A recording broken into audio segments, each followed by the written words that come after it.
This is a class and I'm waiting for God to tutor me. Teach me and let me reach all the people.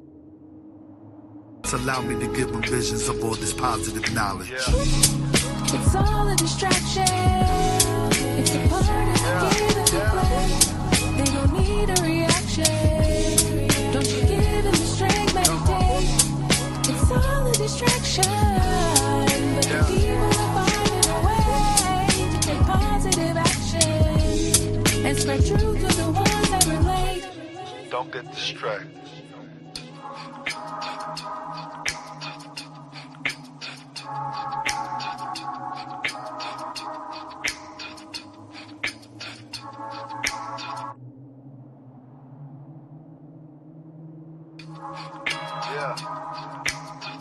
I think they're trying to keep us distracted. It's free to pay attention. Yeah. Don't be distracted by the beams that people put into play. Instead, focus on the freedoms people tearing away. It's all confusion. They turning UFOs into UAPs. To test the public on the subject, change the mood and see how we react.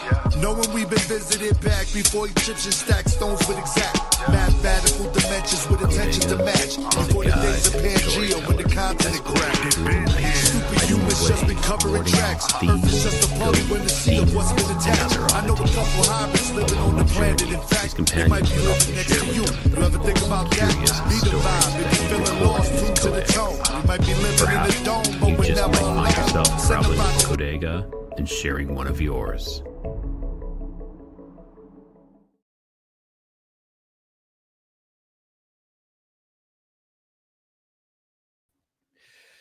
Hey everyone, sorry I was having some technical difficulties with my mic. Hopefully you guys can hear me loud and clear. I got Brad waiting in the green room for us, and so let's just bring him on. Let's not wait anymore. Brad, how you doing, buddy? What's up, my friend? How you doing? Good. Seconds before I was supposed to go on, all of a sudden it's like, we lost connection with your mic, and I'm like, oh. Great. So I'm just going to check, make sure it is the right microphone because I've had that issue in the past. So what's shaking? What's new with Brad and the Awakened? Not much, man. I'm just trying to start up a little YouTube channel, a little Rumble channel, start getting some video content out there. I've been saying it for many, many months now, and finally got my studio the way I'm liking it a little bit more. And I'm starting to decorate the office. Been doing that pretty much all day. So I'm doing that. So if you guys can follow me at YouTube, man, I'd really appreciate that. It's the Awaken Pod on YouTube. I got about 400 subscribers right now. I'd really love to get to 1,000. That would be really cool. So if you guys can hook me up with that, I'd appreciate that. Yeah, exactly. It's I just seeing someone else saying always back up content on Rumble.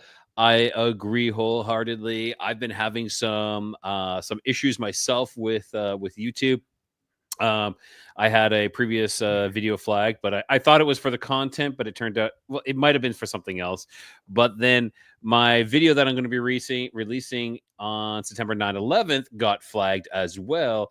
And I had to get it reviewed, and I was worried about asking for because that's AI. AI flagged it.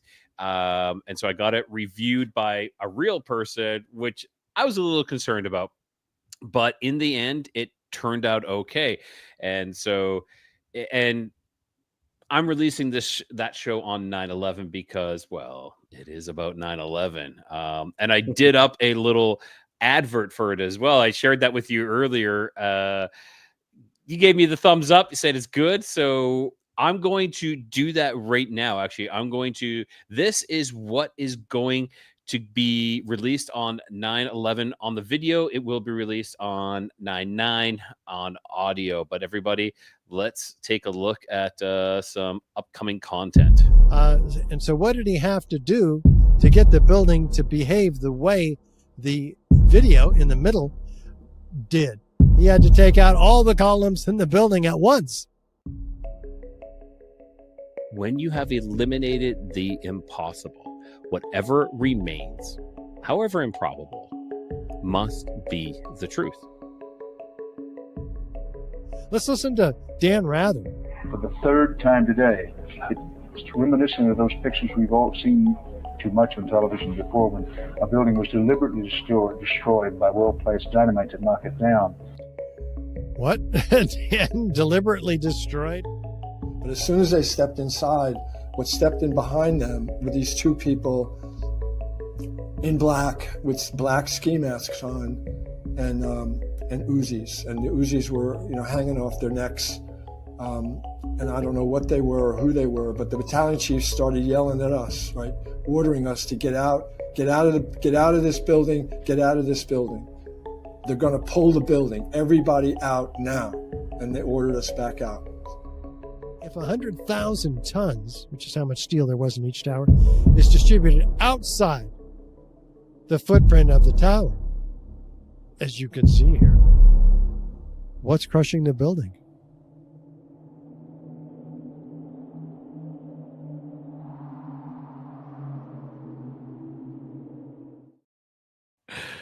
That was my 1 hour time investment for my advert. I was very proud of it. And yes, so that is what's up and coming. 9/11. Of course, I have a lot of content, and so does Brad as well. Brad, what days do you release on again? I'm trying to do at least every Monday, but it's been hectic, man. I can't even I feel bad because some of my guests, I know they're expecting clips and stuff to come out and all this, and Yeah. I am putting that out hopefully tomorrow. I was gonna try to do that today, but I had a lot going on today as well. When you're a dad with 2 kids and a wife who has a very important job, man, it's like it sucks to I can, if just getting the audio out is enough for me for now. But yeah, I have a lot of stuff coming up with that, trying to get those clips out, man. And but mostly Monday, late Sunday night. So I'll probably release another one tomorrow with a guy named Topher Gardner, who you guys know from the Biocharisma podcast. Dude, I mean, have you heard his take on 9/11 off of Tinfoil Hat? Oh God, dude. Like direct energy weapons. Like that, it just goes to that point because like what he was saying, and he had a great episode on Tinfoil Hat with Jim Lee him and Jim Lee, and dude, they went ham on that on 9/11 and how like ceramic toilet, there was like 900 ceramic toilets that survived. Yeah, I don't know if you know about that or not. But, Yeah, I do. Slap. Yes.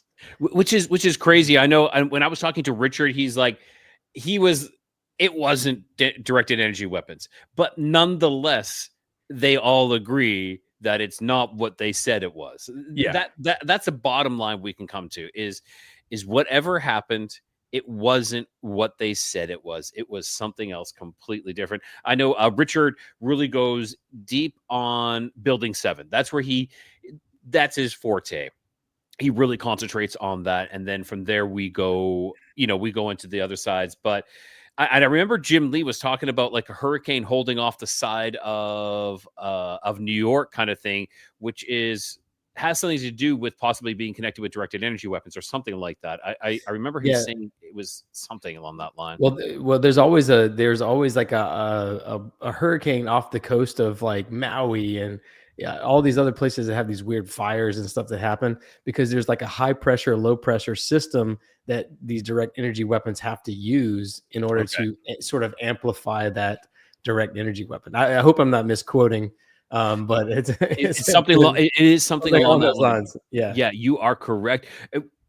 I don't want to give out too much, but Building 7, he believes it was supposed to come down when the other buildings came down. It was supposed to come down at the same time. And there was an issue, and that's why it ended up coming down later, all by itself. So, yeah, Richard, he's one of the OGs of this stuff. I mean, he's one of the pioneers of this. I mean, he was canceled long before we were even talking about being canceled on YouTube. Oh, of course. He had to actually step away from the initial group that he started. He started was Architects and Engineers for 9/11 Truth. He had to step away from that because he's like, it's not just that. There's so many more other things. Like that was his red pill moment. Was that one? It was for me too, actually. But then he started realizing that there's so many other things, and he didn't want to I don't want to say discredit, but he didn't want to, because sometimes if you go into other areas, people will like cancel you. I guess, like you said, cancel you on everything. So, to save that movement, he stepped away from it so that he could, allow them to survive on their own. And he did his own thing, which all the power to him. Yeah, man. Yeah, I mean, and those are, anytime you talk about that's a hot button issue. Anytime you talk about COVID, or anytime you talk about 9/11, or you name it, one of the big conspiracies. Even, excuse me, I know whenever I was one of the things that kind of like I guess you could say got me into I was like, all right, I got to do something about this. Was I posted something about Obama in 2020 about how what's his name, George Soros, used to fund him and his Organizing for Action charity, right? Okay. And I posted it on Facebook, and it was deleted like immediately. And then I posted it again. I was like, well, maybe I didn't post it. I posted it again, and it was deleted immediately again. And I was like, okay, like the people think that it's AI. It's not AI. AI is like AI might be the tracker that kind of goes, okay, yeah. This, take a look at this, but there is a team of people that they literally pay to look at each content, all this content. They watch your videos, they'll watch everybody's videos. Well, I think AI is able to flag it and direct it to people because it's like so quick like this. And then the people are like, yeah, no. Though I do also think that there is AI automatically flagging things now. It's at the point now where it's actually pulling things off. And making its own decisions, because but the thing is it's acting on a program of someone who programmed it, right? Yeah, a human made it. Yeah, yes, a human made it. So for that video that that 9/11 video that I just put up, and it got instantly flagged and said it's not suitable for monetization. And I was like, okay, I had to ask for it to be reviewed. So somebody was like, I don't like 9/11. We don't talk about that. So yeah, I made them, but they did it. You look at it as a badge of honor, though, man. Anytime, I remember whenever the first episode I ever did on any podcast ever, the first time I ever been on a podcast was Tony Merkel on the Confessionals and talking about the 33rd parallel. And that video, like the day it came out, it was like 30,000 views on it on YouTube. And then like overnight, 3,000 views. It was something like that, dude. And then like overnight, it just stopped. And I don't think it's gained any views since then. So you have to like literally, even if you type in the exact title of the video on YouTube, you might not even get it. So it's very bizarre. And so like I kind of look at it as a badge of honor now. It's like, clearly that tells us that we're onto something, right? And it's like they're just hiding the information from the masses, and they're kind of making the masses go out and find it on their own. Yeah. Which I think is a part of this whole like ritual thing that they have to do, is like they can't tell you what they're doing. They can kind of, or they do tell you in ways of showing you. It's but it's like a hidden. You gotta go. Yeah, you gotta go find it. You gotta go find the information, because they're not going to put it in front of you. But they have to put it out there. It's out there in the ether. You got to go find it. But they're not going to tell you what it is, kind of thing. So I mean, this is 9/11 is the penultimate, I guess you would say. It's the thing that kind of like literally woke everybody up. It was like, all right, something weird is going on here, Yeah. That was my wake up moment. And hey, let's be straight up honest. It wasn't like 9/11 happened and I was like, hey, this is not adding up. No, 9/11 happened and I was like, oh my God, what is happening? And I believed everything, everything was, they fed me everything, and I believed it all because I didn't question. I was like, sure, this is what happened. It was too grand. And it wasn't like I was against any conspiracy theory or anything. I just believed. I wasn't bringing any other narrative in until I met this prepper, and he's like, you need to watch this documentary, Loose Change. And that's when I watched it. I still remember I was in my office. It was afternoon. It was a Saturday afternoon, and it was later afternoon because I remember how the sun was coming through and everything. It's still stuck in my mind. And I was just like, oh my gosh. And then I watched another documentary after that, and then another. And he didn't force it on me. He kind of was like, we should go watch this, which I did. And that it changed. It was the start of the change. It wasn't like I was instantly, that's it, I'm black pilled or anything like that, or I'm red pilled. It was just slow. That was like me jumping in into the shallow end, very shallow end, and then slowly wading deeper and deeper. Yeah. For me, it was 9/11 was I was literally about to go with one of my best friends. His name is Jeremy. He passed away since then. We we were about to go sign up for like tech school, where you know, try to technical college in Charleston, which is like just get a vocational kind of a career. And that was that morning, and he picked me up, and we were just listening to a radio riding around, and we were just like, F this. We were like rednecks. We're like, yeah, dude, we're gonna go. And we literally went that day to sign up for the military. We went that morning. Instead of going to technical college, we went to sign up for the Air Force. He didn't stick with it. I did.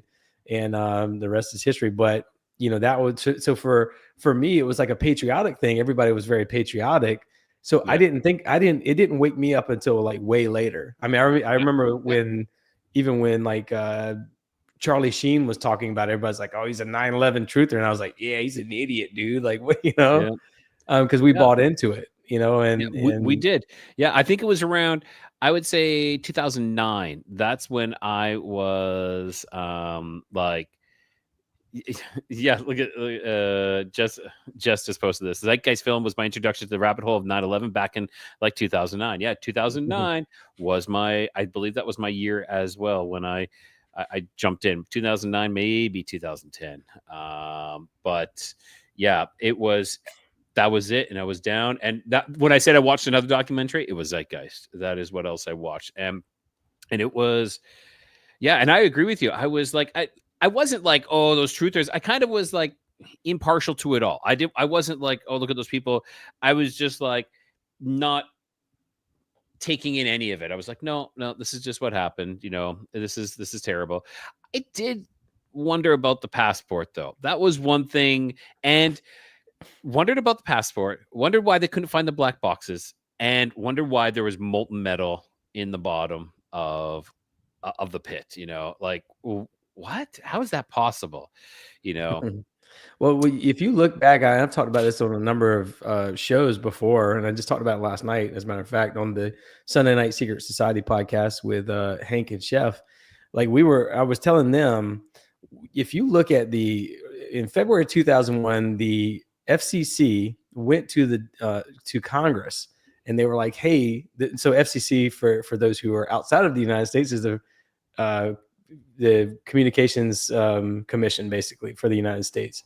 And so they went to the Congress to get approval for the 33rd gigahertz signal from Earth to space communications. And if you read it, it's literally, I just pulled it up last night, so it's still online.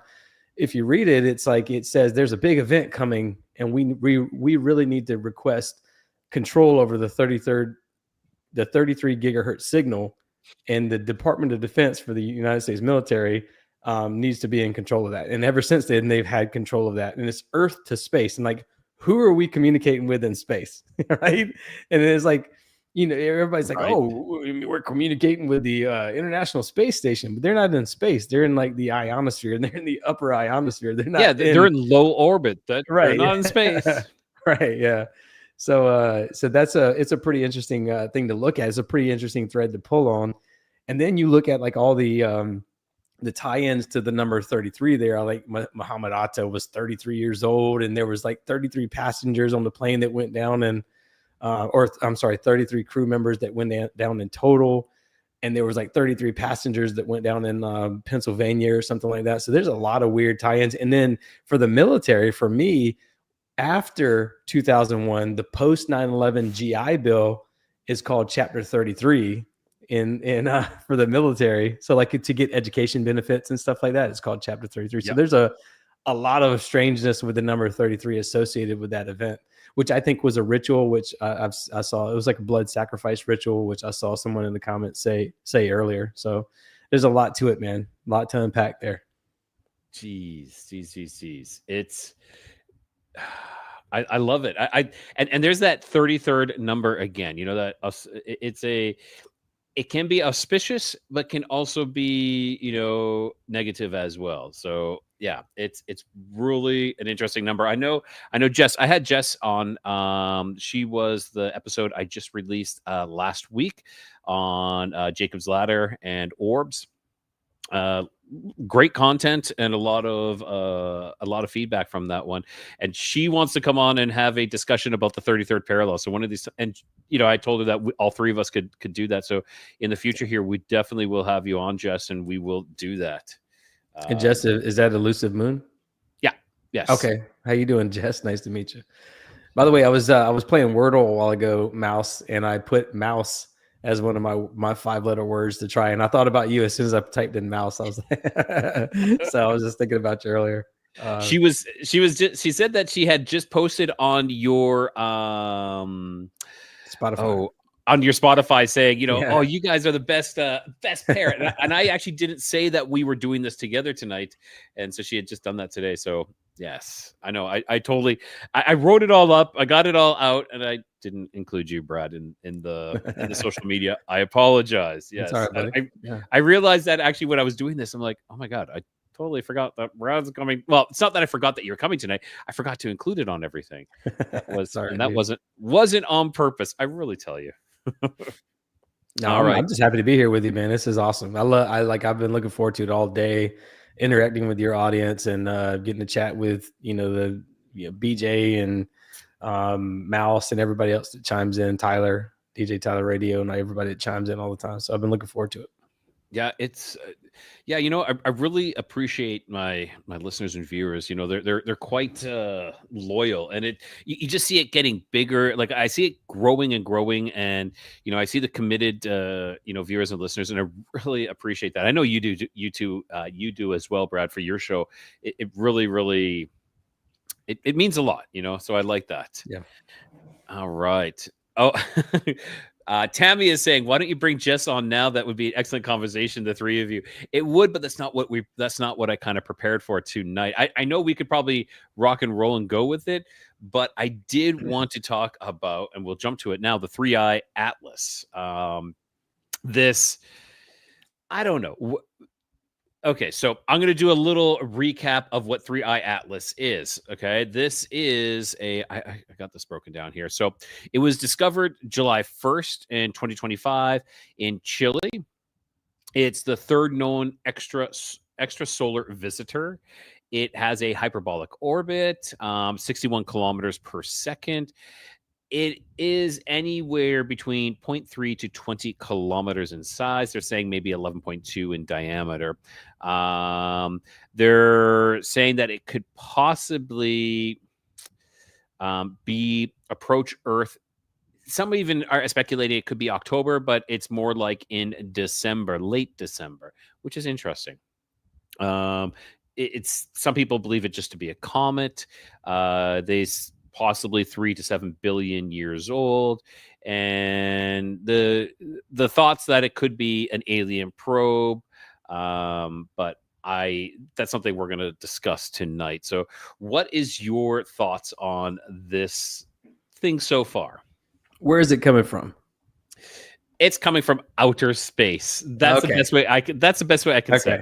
Yeah. Let's just talk about space for a moment. What is space? Great question. There's definitely, so like space is a very loose term. It's very loose terminology for those in like government and all this stuff. Like when we think of space, we think of like Star Trek and you're flying through warp speed and you're going to different planets and all this other stuff. The definition of space is a continuous area or expanse which is free, available, or unoccupied. And the second definition is the dimensions of height, depth, width within which all things exist and move. So space can be like literally around us. It could be the empty void that's around us that we don't see. And I've talked about this on a number of shows before where, we live in that little small sliver of visible light. Well, everything outside of that is that space. So it's the space that we can't see. The Lucifer telescope out of Arizona and / the Vatican, they have two of them, one in Arizona, I believe it's in Arizona, and then one in the Vatican. They changed the name to Lucy because everybody's like, what the heck why are you calling it Lucifer, dude? What the heck? Yeah. Well, what they're doing is because, again, if we're in this visible light, that means that we are at like a normal medium temperature. Outside of that, it's this very fast, very hot temperature. And then this is very slow, very cold temperature. So, anything radio waves, microwaves, infrared waves, those are all very slow. They're the length of a football field. they're like, or I'm sorry, not the length of a football field. They're the length of New York City. That's how slow the vibration is, right? That means that they're very, very cold. And so when you look at the Lucifer telescope, most telescopes they have a reverse prism inside of them, and they have to be cryogenically cooled down to look into space. So what they're doing is they're not looking out into space that we think of. They're looking at the world that's around us that we can't see, that's imperceivable to us. So aliens are not called extraterrestrials. That's why when you go to look for terms on the internet or go to FOIA requests and all this other stuff, I think it's for Freedom of Information Act requests. FOIA, yeah, they're not looking. Everybody types in extraterrestrials and aliens and all this other stuff. Well, that's not what they call them. They call them non-human intelligence or ultra terrestrials. Mm-hmm. They don't call them the NHI, the non-human intelligence. That's what things are being referred to more and more now. Exactly, because it's just pure intelligence in that spirit world. Okay, so like it's a tricky language thing. Like nobody has been to space. They haven't got past the Van Allen radiation belt. That's just it. That's just a fact. They've lost technologies. I just heard AJ Gentile or Gentili, whatever his name is, from the Wi-Fi is talking about this on Sean Ryan's show. They claim to have lost technology and all this other stuff. Mm-hmm. And even before then, President Kennedy was talking about how we'll never be able to go to space. We'll never be the first in space and all this other stuff. So space doesn't exist how we think of it. Space is everything around us that we can't see. Just think about this. Your body is made of organs. In between all those organs are empty space, and that would be space, right? If everything that has material is in the visible light, that means that everything that's not visible is antimatter, and it's in the imperceivable world around us. If that makes any sense. A little bit, yeah. It does. I was just looking at this comment. It's like, how do you go from space talk to spirit talk? Well, they're the same. I mean, that's exactly it. Yes. The stars you see in the sky are light beings. They're so some people call them angels. Some of them, whatever you want to call them. They're not Saturn and all this other stuff. Look at it under a microscope. Look at whatever that Canon camera is, or Nikon camera, the P9000, whatever, 10,000 or whatever it's called. And you'll see that it's basically these plasmoids in the sky. They're not stars. They're not gaseous planets and all this other nonsense that they tell us. So it's all fake and gay. It really is. I love that. I really and truthfully believe that.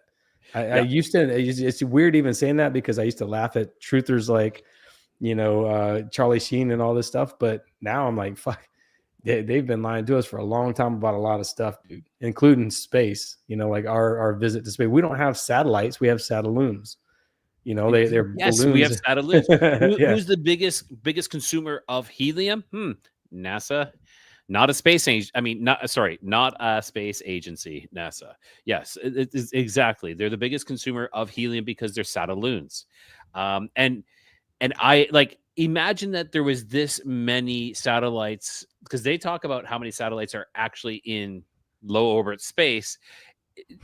How is the space station flying through there? And why can we not, like, when they do like the broadcast from the space station, they should be tons of debris in orbit, but there's nothing. And I agree. That is my biggest thing, is like, how do we get past the Van Allen radiation belt?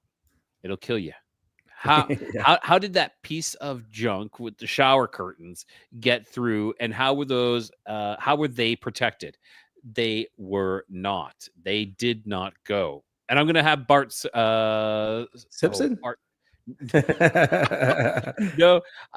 Sibrel on. He actually did the show. A funny thing happened on the way to the moon. So yeah, he's going to tell us why we didn't go to the moon. Dude, a lot of people don't realize that the mesosphere, the thermosphere, and the exosphere, which are the upper three layers of the atmosphere, they're all the ionosphere. And that's where our satellites are. That's where our International Space Station is. So when you think of space, you think that ISS is traveling around space and all this stuff. They're not, dude. They're just floating around in orbit up there in that upper exosphere of the atmosphere. Oh, I don't know. I'm not even sure they really are. Well, yeah, even that. It's like, but it's just ionosphere is just plasma. It's just a giant plasmoid in the sky. We're in plasma. And so that's sort of the firmament. Is it actually, do you believe it to actually be liquid then? Is it actually liquid up there? No, I think it's electromagnetic energy that's sort of like a zipper to our reality. It kind of zips us in. It kind of holds us in this, like we're in this whole planet is a plasmoid, and we're held together by electromagnetic energy, by a zipper, right? Okay. Yeah, we're stuck. Saturnian cube. By the way, Elusive Moon, I got a show coming out tomorrow with, like I said, with Topher Gardner, that we talk about exactly that. It's going to be called Carbon Cubes. It's about hypercubes, and it's about the tesseracts and stuff like that. So check it out over at the awakenpodcast.com just to get links to Spotify and all that other stuff. But yeah, so when people think about like Earth, man, we're in this like giant plasmoid ball sphere. It is a sphere, but it's like a ball of like plasmoid. And there's this thing called the axis of symmetry that runs through the middle, and that's where we currently live. It's a flat. It's a plasmoid with a flat line in the middle, like essentially. And so it's called the axis of symmetry. So just look it up. You'll see what I'm talking about. It's a toroidal shape magnetic ball that has a line of symmetry in the middle. So interesting.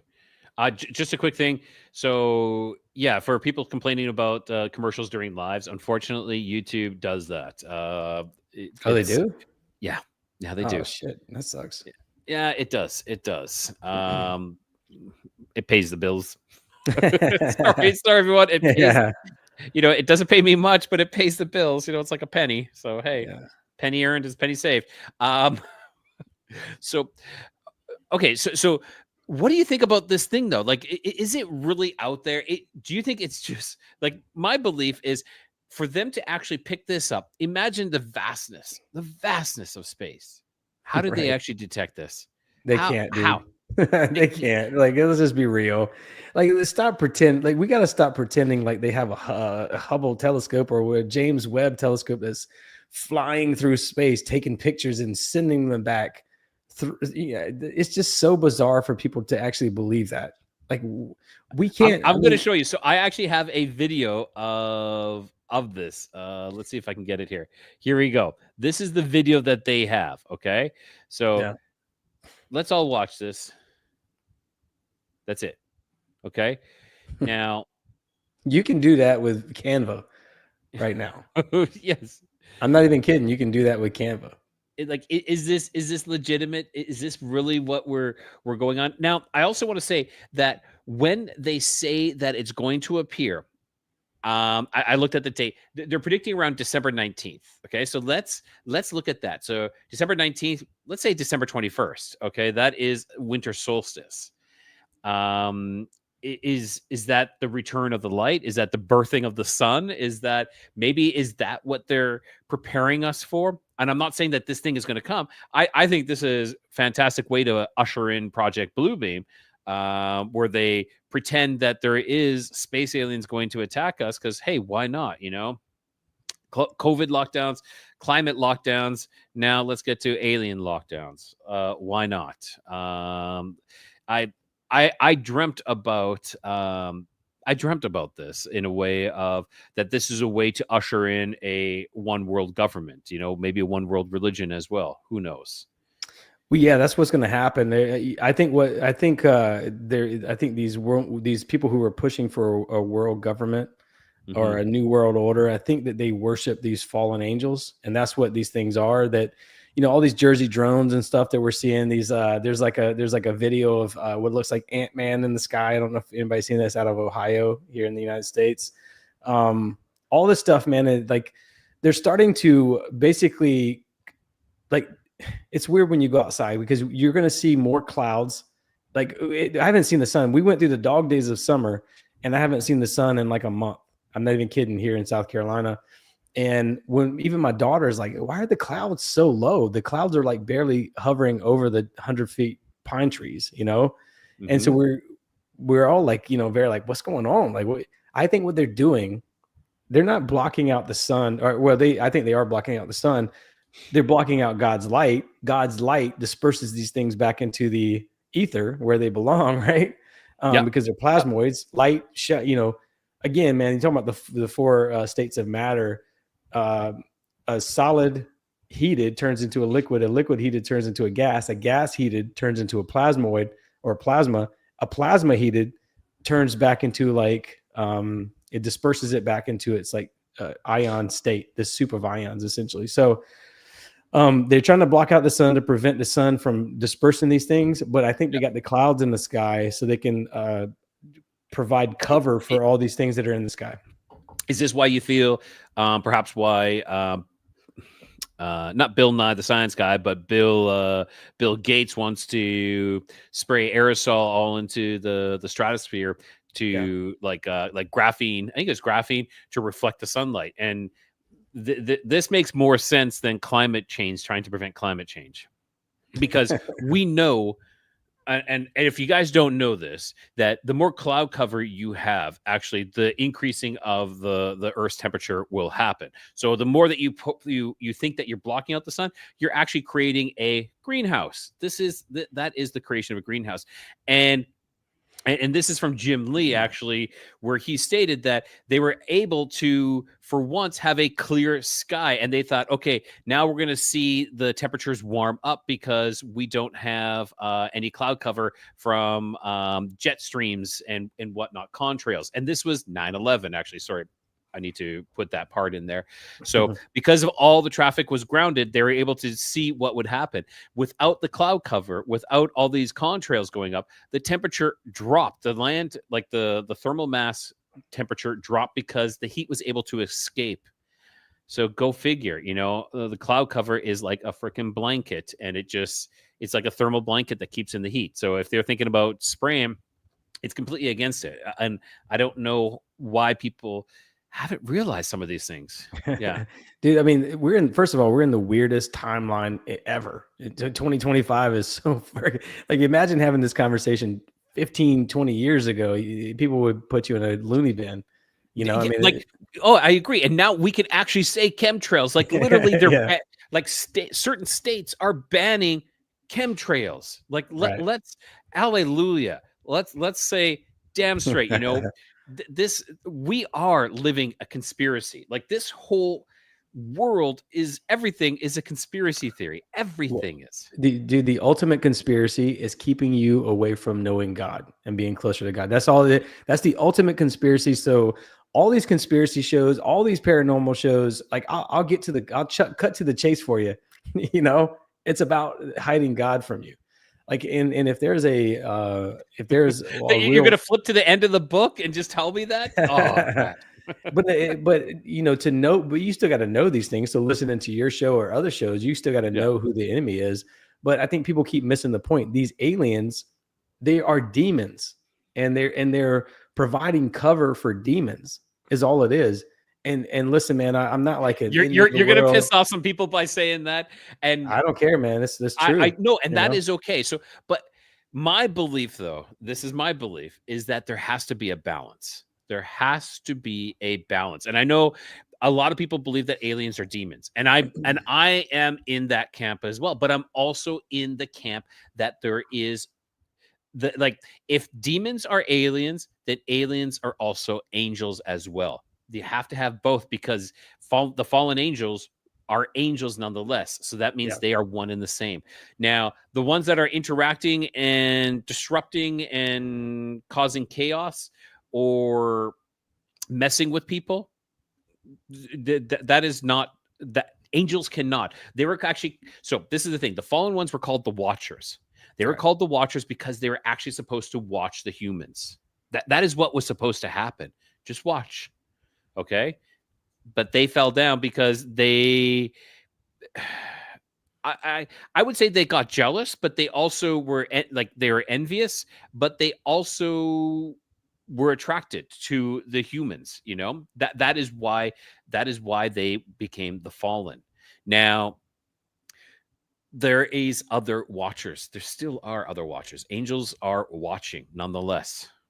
So, yeah. Yeah, I mean, angels do exist. Obviously, I mean, that's who are fighting these things, and I think that's kind of what we're coming to, is that there's probably some kind of a sky battle that's going to happen. There's probably something that I mean, we think of it in terms of like sky, I guess but that's where we see them all the time. So where we see UFOs and all this other stuff. But I don't believe that angels show themselves to us. The devil disguises himself as an angel of light. So he's going to show, like, he's going to pretend, he's going to masquerade as an angel of light. He's going to fly around in these UFOs and all this other stuff and have these CE5 events with the Stephen, whatever his name is, and go and make everybody think in Chris Bledsoe, he seems like a sweet guy. I'm not knocking him, but make everybody think that, oh, we're good. We're on your side. We're on the side of light. We care about humanity. They don't care about humanity, dude. They're just trying to convince people to, help them get into this reality. And I think that our governments are working with them to help them get into this reality. And they're doing these portals and stuff, are the places that are these like stone circles and standing stones and dolmens and passage mounds and pyramids. All of these places help sort of, they act as batteries, and they help sort of trap this energy into these little areas of this little pocket of like these vortexes. These little vortexes of energy. There's these telluric currents that come out during the day, and they spin out and they come out of the earth through volcanoes and volcanic seamounts and plugs and all this other stuff, and faults and fissures, and they kind of snake around the earth. This is where we get the term serpents from, because that's what they are. They're meandering energies that exist. That is the fallen angels. That's how they ride. They ride the lightning like Metallica. They come from these little X points in the sky, these little cracks in the firmament called X points. And when you see lightning, that's them. They're coming into this reality. They're hitting the earth, and they're spinning out through these volcanoes and running water streams and all this other stuff.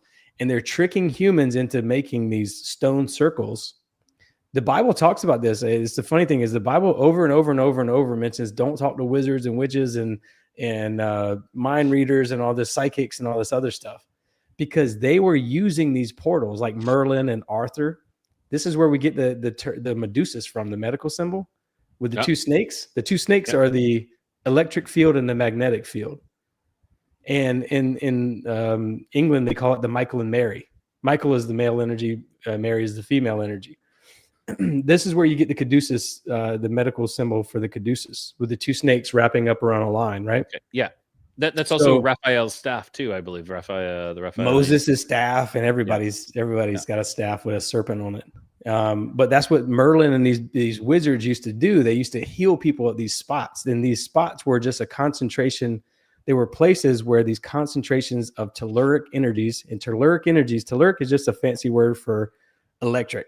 It's just electric energy that comes out of the earth. Okay. It's the ley lines as well. For those who, the ley lines is kind of that produce this. It's our acupuncture or medians. Yes. Yep. The meridians. Yep. That's right. Mm-hmm. So that's what they are, man. They're coming in the form. The fallen angels are the serpent energies that come to the portals. They give humans information at these portals, right? Because if they're coming in through these portals, these areas, people are having human experiences with these things, and they're having vision quests and all these other things. That's why these dolmens look like doors. That's why the Torii in Japan looks like a door. The Torii, by the way, looks like the radius symbol, right? The little, and the reason why is because the Torii looks like the what symbol? The pi symbol, the symbol for the radius. Okay. The pi, pi is what I meant. Yeah. Okay. Sorry. Yes. And so, which is like the division of the radius, the division of whatever it is, it's like 3.14. So, all these things, all these doors that you see, that giant door that, I think Sam Tripoli or somebody was talking about that they found, which is like over in the Middle East somewhere, is a giant mountain with a giant door in it. And there's another door at Lake Titicaca that Yep. a lot of people they built these things because they literally thought that they were going into doorways to access information from people. They were getting downloads of information at these locations. And this is where they were accessing. Rebecca talks about that door in Right. Lake Titicaca. Yeah. That's exactly right. Where when they go to these places, they're accessing forbidden knowledge. This is where the idea, where the egregores or the Grigori, the watchers, were giving information to humans, teaching them how to. This is also the apple from the Garden of Eden as well, from the tree of knowledge. Yeah, and who tempted her? The serpent. The serpent. The serpent energy. So again, this is where the whole idea comes from. Now, we talked about it on my show and your show, the DUMS locations, right? The DUMS locations are always located underneath or near these locations, these portal locations, because they're kind of siphoning that energy. They're like, it's like a subway system, almost like a information superhighway where these things can just come in and out anytime they want, of these concentrated energies. And our government is working with them. And so I think there's a faction of the government that's working with them. And then I think that there is a faction of the government that's probably trying to prevent these things from coming into our reality. So I think that there is I agree. I definitely agree. And I hate that white hats, black hats. I actually think there's a lot more gray going on, not just one or the other. I believe I believe that there is some working with some, and it's a very difficult. I think we need to watch which side we're on, and we have to, because it's a fine line. It is definitely a fine line to try to, you believe you're doing well, you're doing good, but in fact you are aiding and abetting your the counterparts, the sworn enemy of the light. So I do agree. Yeah, it's difficult on that one. Yeah, so I had like this full thing set up for the 3i Atlas, but we can go there if you want. I just me, yeah, like I wanted to go into some of the theories, but I'm like, is it really this thing, or is it just? I find when there is a huge push in the media, it's a distraction. Yes. That's the bottom line. Whenever something big comes out, and it's on mainstream media, that is when I'm like, okay, like I am interested to see what it is, but I'm much more skeptical than before. Like you're always wondering, like, why is this being pushed right now? Why is this narrative being pushed right now? Why is these specific narratives that we had that are always being pushed? It's to distract us from something else that's going to happen, or it's to take us into a story that they're going to weave. Or a third option is they're trying to get us to manifest an egregore. An egregore, again, is a watcher. It's a gregorious, an energy. It's a an energy can be literally a birthday. Mother's Day can be an egregore. Christmas can be an egregore. It's something that the collective consciousness comes together and says that is what we're going to focus our energy on, and it creates this thing. I just watched a great movie for everybody, and you've watched it as well, called Sketch, right? Which is on angel.com. It's an amazing little film. If you watch that movie, the egregore is what the little girl who was drawing in the sketchbook created, right? She was it was a negative energy that had built up inside of her, right? I've not seen this. I have not. Oh, seen I thought you did. I thought you say you took your daughter to see it. Sketch. Yeah, it's a movie called Sketch. It's about a little girl who has she loses her mom. Her mom dies. I was totally. I'm like Lilo and Stitch is what I thought. Oh, really? Yeah, no. Mentioning. No. Okay. Yeah. Okay. No, I have not seen it. So there's a movie called Sketch. It's on angel.com, and angel.com is like the Netflix. It's like the Christian version of Netflix. Okay. And my kids and I went to see Sketch, and it was an absolutely amazing. It's got like 100% on Rotten Tomatoes. It's an amazing little movie for kids. So what it is, again, this is a Christian network that kind of made this movie. It's about a little girl who her mom dies, and the whole family is kind of dealing with it on their own. But this little girl starts drawing in a notebook. The notebook falls in the water, and all of the creations she drew in the notebook comes to life and they have to fight him off and all this other stuff. Well, because of the negativity that she had inside of her and everything that she was writing or drawing down was negative on the notebook, they were all monsters. They were all like trying to fight humanity. Well, what she created was an egregore. That's what an egregore is that she has this energy built up inside of her that she doesn't know how to get out. She doesn't say it. She doesn't talk about it. She doesn't deal with it in a good way. She draws it down. And then the kids have to fight off this egregore essentially at the end of the movie. So it's a really good movie with a really good theme. And I think that that's what we're dealing with is the idea of creating these egregores. Again, Enoch called them Grigori, and they're the watchers. That's what egregore is. It is literally a watcher. It's an energy. It's an energy form that, again, if you look at the back of a dollar bill, above the pyramid is an eye, the all-seeing eye. That all-seeing eye is watcher. That's what that is. It's the watcher. And it's right over the top of a pyramid. Like I said, they come in through these portal areas, which are pyramids, passage mounds, and all this other dolmens and stone circles, and you name it. So, and I just wanted to address Jess here. Jess, like this path has strictly pushed into the biblical realm as well and studying the Bible. And I still don't fully believe myself to be religious. I feel that sometimes churches, everything can be corrupted by man because man is corruptible. Okay. But it doesn't mean that we aren't redeemable. It doesn't mean that we aren't divine as well. We can be all of those things, but we always have to be aware of what we're doing, and we have to take responsibility for every choice and every decision we make. So, if by myself looking into the Bible and looking further down that road, it's making me more religious. But I am wary of the church. I am wary of the corruption that can happen in the church.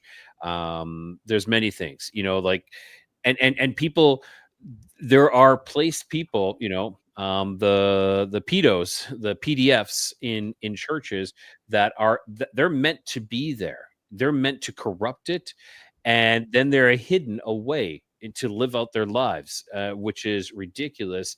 That there is no justice. So, and that is to corrupt the church. That is to corrupt the religion.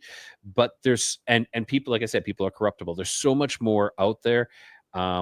It's not to say like we can't be like, oh, I hate all churches. No, there is some fantastic things out there, and we have to be, once we find that one, it's okay. And I know same thing with Tammy as well. Tammy, you are, like you're done with churches, and that is okay. But I don't think we should ever, and I'm not saying any of you guys do this, we should never turn our back on God. We should find our own path to God. And how in the right way for us in the divine way. I don't know. Am I just rambling? I could be. No, you're good, man. I think that you're right on that. It's just like people have had a tough time with religion because religion usually represents something that they're not comfortable with. Like, you go into a church after not being there for a year, and the first thing they say is, we ain't seen you in a long time. Where you been? And all this other stuff. And they make you feel guilty about not coming. And then even when you do go on a regular basis, you have to deal with, especially in the South, you have to deal with like country club type people, like you're not a member of this church and you don't belong here. And your family don't have a business in the local area now, all this other stuff. So people have a bad taste in their mouth because of church. But church is where two or more are gathered in my name. That's where I will be. That's what Christ said. So it doesn't have to be 4 walls, And so I think it's important distinction. But I do think church is very important to come together for community and talk about this and talk about Christ and everything. But you're not going to get a lot out of church, especially from my experience. You're not going to get these deep conversations about spirituality and fighting off demons and what the egregores are. They don't even acknowledge the Nephilim in churches. So people are hungry for that, and they're coming over and having conversations. They're listening to amazing shows like yours, Tony Merkel's, and even mine a little bit when I talk about Nephilim. Of course, because they're hungry for information. They're dying for this kind of stuff because they're not getting it in church. They're malnourished. They're malnourished from churches. They don't have enough. There's not enough substance coming in that can sustain them. So I again, not against church. It's not the church itself. It's not the idea of church. Sometimes it's just the people who are kind of these guardians of the church, and you don't belong here, and you shouldn't sit in this pew. That's my pew, and all this other stuff. So it's not about religion, dude. I mean, it's not about the church. It's organized religion that I have a problem with. Like I said, it's the corruption of the people, because people are corruptible, and unfortunately, it's like ego and the jealousy and ego. Ego is the biggest thing I find as that. Yeah, for sure, man. We don't have to like. You can, when we pray, when we close our eyes and we're looking inward, so we're accessing that God. We're like little teacups. If you imagine this God is the ocean, we're just a little teacup.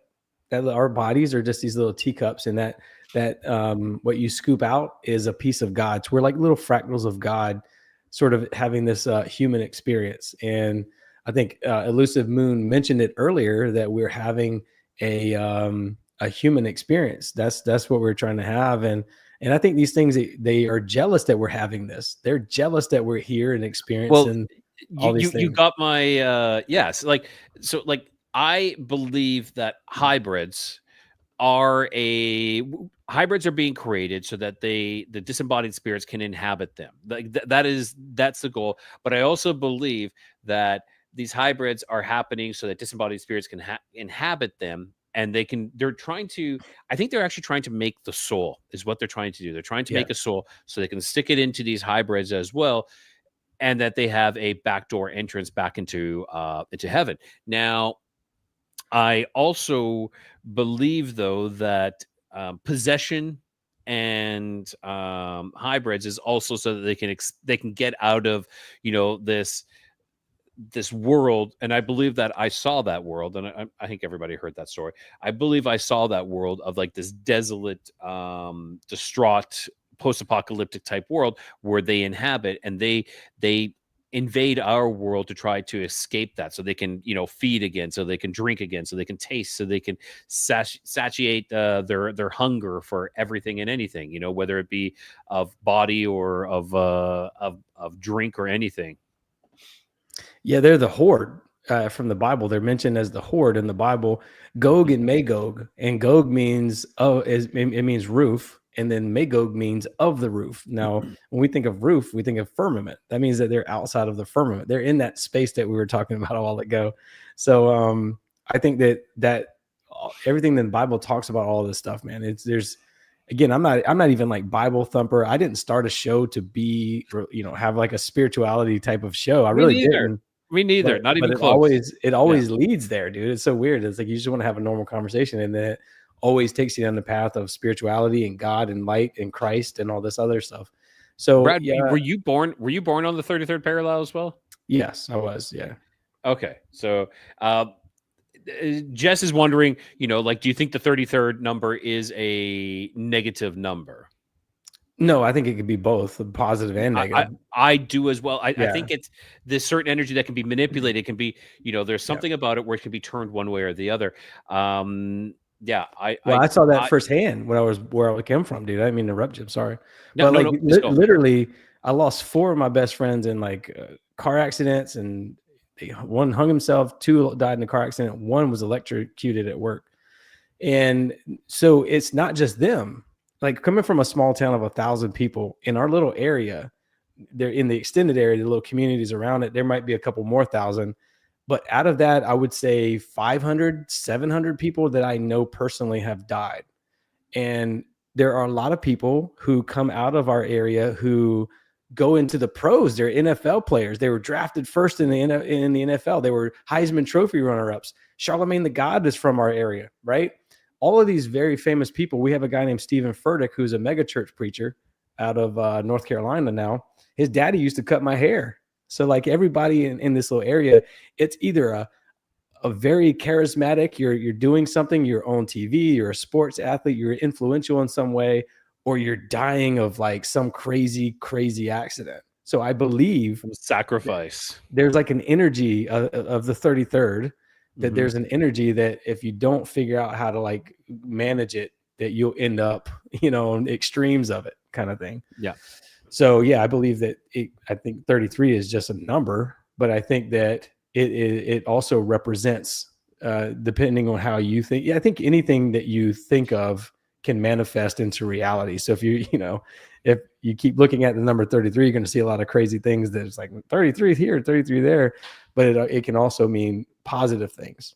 So I think that we just have to be careful with our intentions and our thoughts and our actions and our words and all this stuff and how we use that power sort of thing. I mean, I don't know how to explain that, I guess, but no, that's great. That's great. Fantastic. So where do we go from here then, Brad? What is the next thing? Because I said, I was gonna talk all about the Atlas 3i, but I really think that is it's a huge distraction. So if you guys are tuning in, and that was my big, my thumbnail, it was fantastic, but it's declassified. It's been released. That, in my opinion, this is a distraction. It's a light object headed our way. So be careful of that, because Lucifer is, he rivals the Lord in the light. So it could be the returning of that. It could be signifying the return.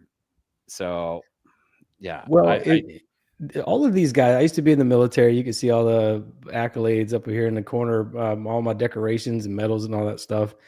I used to be in the military, and I'll tell you this: when people get a top secret clearance in the military, they have to go through a lot. They send people to your homes, to your neighborhoods, they look at your bank accounts, they do all kind of stuff to determine whether or not you should have a top secret clearance. And then, so when you get guys like Lou Elizondo and all these people who be above top secret clearances, you don't get out of that kind of thing. You when you get that, it's a privilege. See, a lot of people in the military, everybody thinks the military, it's just because you're in the military, you have a top secret clearance. That's not true. Most people in the military start off with like a secret clearance, unless they've done something bad, then they don't even get a clearance at all. But here's a question. Did you get top secret clearance? I did not. No, I had a secret clearance, but that's what everybody gets in the military.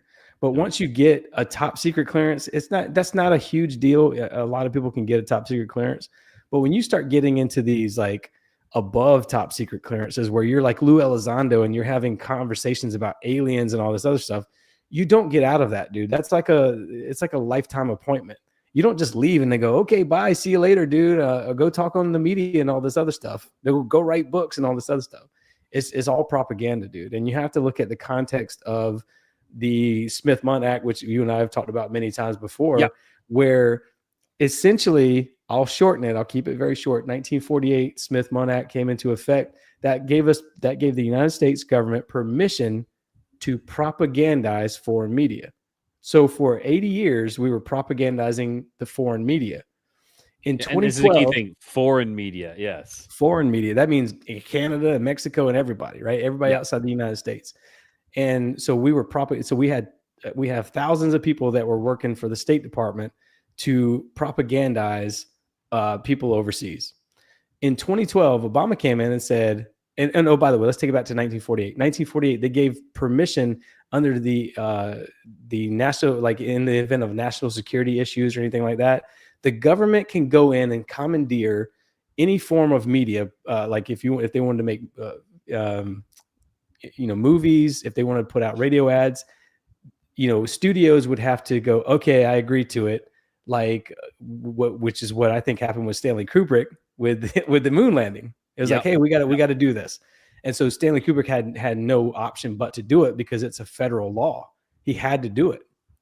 So fast forward to 2012, Obama classifies the internet as the media. And so now the government can legally propagandize American citizens because of the internet. So what that means is like, no, they're not creating content and then putting it out on New York Times. What happens is they create content for foreign media. And then if it leaks to the New York Times, then that's a casualty of war, if you will. So all of this stuff we're seeing now is all organized propaganda, dude. That's all it is since 2012. And everybody can agree, I think, that ever since 2008 to between that 2008 to 2012, the world changed completely. It felt very different. We got the movies have changed. We don't have comedies like we do anymore. People don't dance anymore like we used to. We don't have like if you look at all cars are the same color, like gray, black, white. They're not like multiple colors anymore, dude. There's all these crazy things. Food doesn't taste the same. The weather's always weird. You know, everything is like manufactured. Songs are manufactured. I listen to country music, and basically I used to listen to country music, but country music now has no soul. It's all manufactured, remanufactured. It's basically keyword, just like boot, truck, dirt, girl, truck, you know, beer. It's like, it's the keywords. And so what I'm trying to get at is that it feels like we're going towards a singularity or like a hive mind or one homogenous glob of something, you know, and we're not that. I agree. I agree totally with that. And it's kind of funny when you're talking about like these manufactured songs. Literally, I was just reading the news today, and there was a guy who created a plethora of AI generated music, okay, on Spotify. Then he created AI bots to listen to them all, and then he made money off of it. He was making, I think it was like half a penny a download, half a penny a listen. Okay, so I'm just bringing this up because I find this a comical stories because we're talking about everything being generated. You know, like all this. It's just kind of like this. But this guy literally did that, and he was making about $1 million, just over $1 million a year by creating this manufactured listening and these manufactured songs. And they're suing him and taking him to court over this all. And I'm like, why? He beat you at your own game. Like this is what is going on. Like this is exactly like he's winning. He's winning. He's playing 5D chess, as everybody would say. I hate that analogy, but yeah, not that analogy, but that statement. Yeah.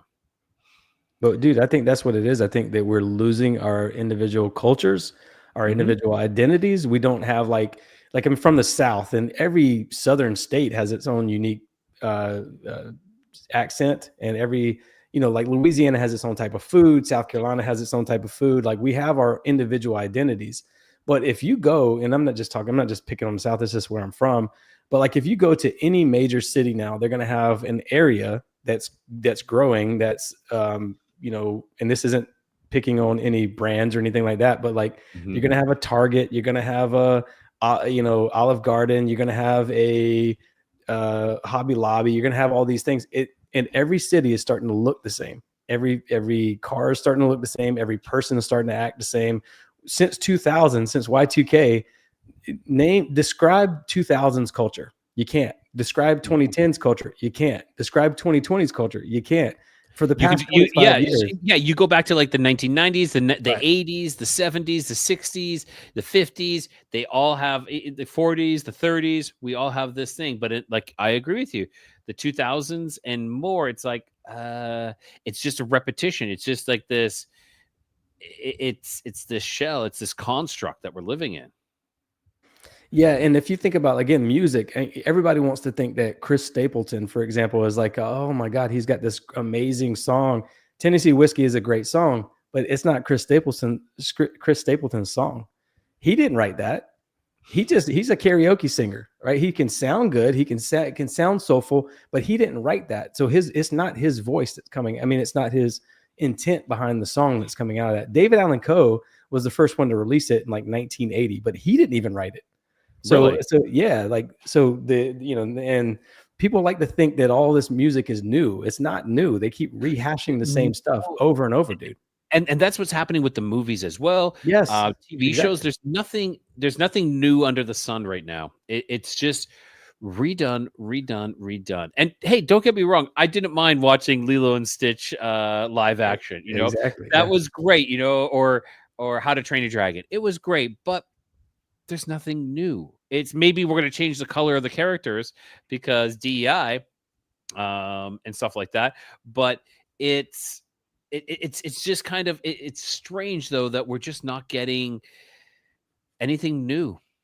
We're not only, and this has nothing to do with any race. I promise you that it doesn't. but races are sort of blending as well, and they're not only they We're all gonna be blending, yellow. they're pushing Beige. Sorry, we're all gonna be beige. That's the end up. That's gonna be the ending color. We're just gonna end up beige. Sorry, okay, go ahead. But that's what they're pushing. That's what they want you to manifest in your mind. They want to, disintegrate the nuclear families. They want to separate us. Every Disney movie is about a kid who doesn't have a parent. One of them's dead, the mom's dead, or the dad's dead, whatever the case is. And then what do? They go off on their own, and they find a big group of friends that are a bunch of misfits and that don't look like them. That all this stuff, and then they create a new family with this new group of misfits, right? Rather than, and it's not every movie, it's some of them occasionally, like Moana will go back to her roots and things like that. But I do think that in general, they're trying to muddy the waters of the different races and the different cultural values and things like that. And they're trying to get us all towards one sort of homogenous, same looking person, same skin color, same everything. And again, depends on who you are. If you look at that, you might think, oh, that's amazing. No borders, no cultures, no whatever. We can all just be one happy family. Okay, but that's what makes us special, right? Is like our individualities. The fact that you have this and you live in Mexico and you bring a certain cultural thing to Mexico, or Mexicans bring a certain cultural thing to the United States. That's what makes it amazing, is that there's different things. You don't say, I'm going to go. Like, it's nice to say I'm going to go to a Mexican restaurant. I think that that's a nod to saying you get some amazing food, Mexicans, good job. But what if that goes away? Then it's just like, we're going to go get some gruel at the next spot that's all the same. I don't know, man. It's for me, it just feels like it's all a sort of, they're trying to disintegrate us and separate us. But hopefully that people will come back together with that and try to remember that family is the most important. The root energy is our family.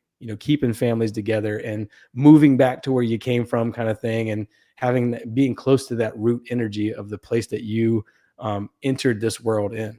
So I think it's very important. But cool. Yeah, I agree with you. Like, it's okay if you want to mix it up, I am, I'm that's me. But I agree with you though.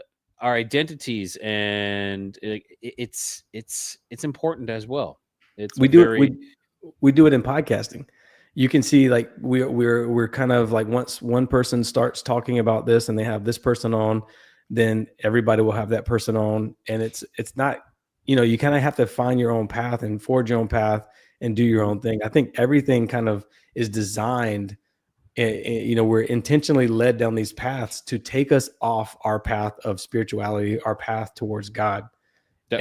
Every other thing is a side thing. That's why they call it rabbit holes, because you venture off into this hole or that hole, and you kind of get caught in this little whirlpool of energy, if you will, and you get caught up in like identity politics, or, like I said, paranormal stuff, or conspiracy stuff, or you name that stuff. You can get baseball. For me, I get caught up in the baseball stuff, right? And it makes me forget about my goal is like, we're in a school to learn how to love, and that's our main mission here, and to learn to not be like God.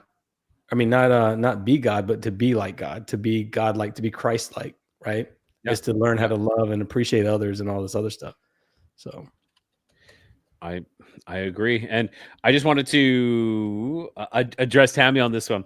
The Matrix was the most profound movie. I disagree. I actually believe that there is a movie before the Matrix that took its place. That would be, and I talk about this all the time, Dark City. Dark City was very Matrix-like in essence. If you haven't seen it, you got to see it. It's all about this controlling watchers who are controlling and manipulating our memories, changing the world that we live in. And yeah, and it is about actually gaining the power back. It is about gaining your power back, and maybe going to Shell Beach too, if you know that one. I did see Dark City. Was that the one? Yeah, it is the guy from Full Metal Jacket who played the crazy guy that shot the gunnery sergeant. I forgot his name. I've never seen I, Full Metal Jacket. oh, you haven't? Okay, yeah. No, So, no. It the, yeah, I the forget. the actor's name is, I'm trying to remember, Rufus Sewell. Oh, okay. I think his name is Vincent D'Onofrio, maybe. So, Okay, the main actor is that gentleman. And you said Vincent D'Onofrio was what you said. Let me see if I yeah, Vincent D'Onofrio. no. Oh, you know I what? don't He see was that. in a movie called The Ninth Floor or something. Maybe that's the one I'm thinking of. Let me look it up. Okay, The Ninth Floor was very Matrixy too. If this is the same movie, let me look it the up. 9th floor, or is that the 13th floor? The 13th floor. Yeah, 13th floor. Okay. I actually believe this guy was on. I wouldn't be surprised if he was on a like Full Metal Jacket or something like that, like years ago. What year was Full Metal Jacket released? It had to be like 85 or something like that. Oh, okay. No, he didn't start acting till like 91. So no. Yeah, so it Yeah, was the 13th 13th floor. Yeah, it was. Yeah, I haven't even seen 13th floor. I got to watch that one it's as a well. Matrix like movie too, dude. It's pretty cool. Yeah, I agree. It's fantastic. Actually, speaking of mind bending movies, you ever see Being John Malkovich? Maybe I can't remember if I did, but I Uh, was into movies around that time, so I was like really into movies. I was watching everything that came out. But okay, don't quote me on this one, but I believe they go to the eight and a half floor. I believe it's 8.5 floor, and there's like this little door, and they go through this doorway. They actually enter John Malkovich. Like you kind of like get sucked into, and then you kind of he's the avatar, and you control him. Like you can kind of do what you want, and then I think it's like after an hour you get kicked out, and it's a fascinating movie. Very interesting. I don't know. See, like those movies were unique. They were different. They were, really got you to think, and it was this mind fuck kind of thing. And I appreciated that. But these newer movies that are coming out are just rehashed crap. And don't get me wrong, I love the Marvel movies, but oh my gosh, do we have to do it over? Yeah. What are we? We're creators, right? That's Yep. what we can create. We have this unique ability to create. And if we're not being creative, if we're not using that creativity, then we're going to get a bunch of demons rehashing the same things over and over, making it look like they're being creative. And that's why I think when you look at music and nowadays music, everybody looks demonic, everybody looks satanic, everybody's doing devil horn symbols and dancing, with a bunch of red horn devils on the stage at Super Bowls and stuff like that. That's what's happening. You got people who are just like performing rituals. They're performing rituals, but they're rehashing old stuff that people know. Like I heard Vince Vaughn talking about how you mean they're doing it on purpose, like just to make you think that they're doing it? Is that what you're saying? Or no, all they're doing is they're getting people who can sing. Like I mentioned, okay, I don't know. This isn't about Chris Stapleton, but it's an example, I guess you could say. Yeah. Like somebody like him, he can sing very well, and then they go, "Hey man, we're going to make you rich and famous." And again, this is not about Chris Stapleton. No, don't sue me, anybody, right? It's like, but what I'm saying is, if they go to Chris Stapleton, we can make you rich and famous beyond your wildest dreams. All you got to do is sing these songs, and you'll get paid a lot of money. Maybe do a couple horn devil things or whatever on stage at the Super Bowl, or maybe hold up the Illuminati symbols or whatever, and you're good to go, right? And I think that's what's happening on a large scale, right? They keep doing these things. And because they're like, hell yeah, pay me, dude. I'll do whatever stupid hand symbols you want to do. But all they're doing is they're just rehashing the old stuff. They're not creating anything new at all. And so it's I believe because it is stagnant. They're keeping you in the fear and the which is, if you're in fear, you're not in growth. And if you're not in growth, there is no movement for divinity as well. And just a shout out to Matt. Matt, good to see you, brother. Thanks for coming out, buddy. Planet 412. That's an awesome YouTube channel, by the way. I've been checking some stuff out over there, man. Yeah. Matt is great. So, where was I? We're saying that it's all the same, but I believe, because it's always been happening. It's always been there. Maybe we just haven't noticed it because now the internet is there to really has really been there to actually showcase it. It's always been there. Like you said, it's always been there. There are always these rituals. There's rituals are always being done and in our face as well. And we are being part of these rituals. Like let's not forget that if you are there, you are an active participant within these rituals. And maybe you don't support it, but unfortunately, you are there and you are being, your energy is being used in these ceremonies. I believe they're more than just like, hey, I think it's a lot more like this. Youngblood in Ozzy, man. I believe that Ozzy transferred his soul over to Youngblood. I'm on the fence like that. I mean, not on the fence. I'm believing that is what's going off on that as well. Like I think that there is transference. We can do that. Yeah. Sorry. I'm gonna shout out Topher Gardner one more time with BioCharisma. He has a Substack called biocharisma.substack.com. You can go check it out. He sent me a link after we recorded the other day about an article he wrote called Blood, Sweat, and Tears. And it was like, it blew my mind because it was a really cool way of looking at things. And he said that he builds these dome structures and stuff, right? So he's very, he's an architect, he's a builder, he's an innovator. And he was telling in this article, he's talking about how every time he builds something, he gets cut, he gets hurt, he broke a rib, he fell off this thing and broke a rib and all this other stuff. And he said that in order to build something, it's almost like you have to donate that blood, or you have to give that blood in some sort of a ritual sacrifice way. And he calls it the altar. That's what altars are. You're giving a sacrifice at the altar and you're getting something in return. And he said that if you look at it, that's a good way to look at everything that's being done. And by the way, altar, ALTAR, is a homophone for alter, ALTER. And so like you can alter reality by giving something to the altar. So it's a very interesting take on it. We definitely have to be careful though of altars being presented though, because altars have been presented, and as soon as that altar is presented, my suggestion is turn your back. That's what you can do. Like if you're at an event and literally they're bringing out like sigils or idols or things like that, you can't take part in that. And because that is giving your energy, you're giving your lifeblood, so to speak, exactly like you're saying. We have to be conscious of absolutely everything and anything we're doing or watching. It's very difficult. I think it's very difficult. We have to be very aware of absolutely everything.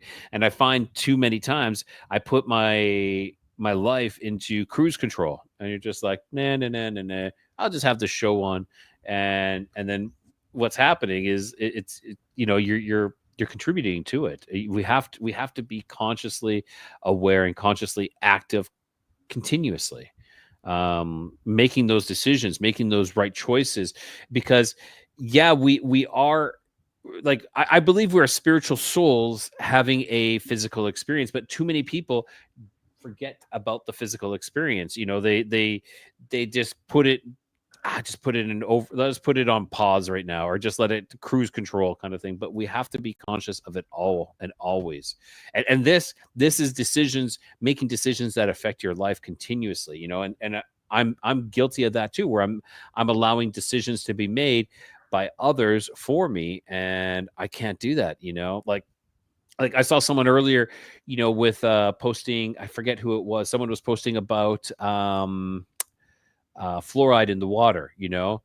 It's sometimes we're just kind of like, what can I do about it? No, you can do things. You can do a lot. You can filter your water. That's one thing, that will remove the fluoridization. And when I switched from unfluoridated, fluoride-free toothpaste, in the beginning, it was like, because I don't want to calcify my pineal gland, but there's so much more to it as well. Yes, that's one aspect, but another thing is it's literally dumbing us down. It's making us a stupider, it's making us stupider. That's the bottom line. Yeah. So it was Cloud 7. So Cloud 7 had posted this. Now, Cloud 7, RO the water. Unfortunately, when you reverse osmose the water, you are actually removing everything from the water. You're making the water dead. Okay, so if you RO the water, you have to make sure that you're adding minerals and vitamins back into it. Okay, very, very important. Otherwise, what's going to happen is the water is actually going to pull. If you drink that water, it's going to pull it from your body. It's going to pull those vitamins and minerals from your body. RO water is. I know it's like, okay, what do I do? But you can actually filter it and you can take it off. Now, what? Yeah. You have to. Yeah, there we go. See, sure, you have to remineralize the water. It's very important, and a lot of people don't know this at all. Also, the water wasting of RO, for those who don't know, for every, like, I believe it's for every 1 gallon of good water you create from RO, you actually dispose of, I think it's like a 1 to 10. So you dispose of 10 gallons of water down your drain. So people need to be aware of the RO systems, that they do that. They are becoming more and more efficient. And for those who don't, like I said, do your own research. I used to be a plumber. I still am a plumber. 13 years of being a journeyman plumber. I do know a little bit about ROs. So that is my information to everybody else about ROs. They are good because you're going to pull out you're going to remove everything, but you have to make sure you add back in a lot of stuff. I had a good friend who, literally put rocks and other things back into he put it into a big jug. He literally put rocks and minerals and vitamins back into his water. That is what to do. Yeah. So I want to say something real quick that I meant to say earlier about the 33. So 33 vertebrae in the human body. What is the uppermost vertebrae called? Do you know? I don't. The atlas. So what?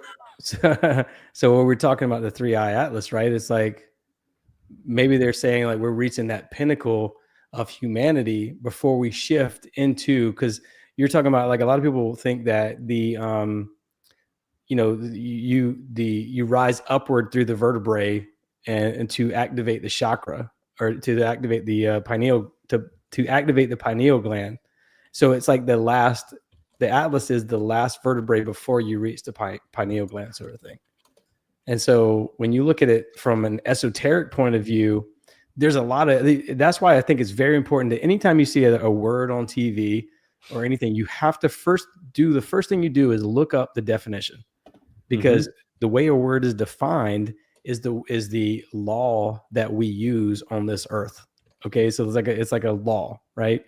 Yeah. And so if it's written a certain way, then that's what it means. And that, like, I had Brandon Joe Williams on, and we were talking about legality and all this other stuff.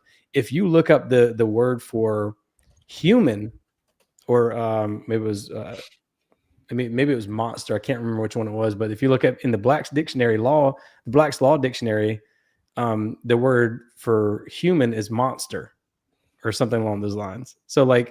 So when people are talking about us, when we're calling us humans and stuff, they're basically calling us monsters. Whoever's writing these definitions.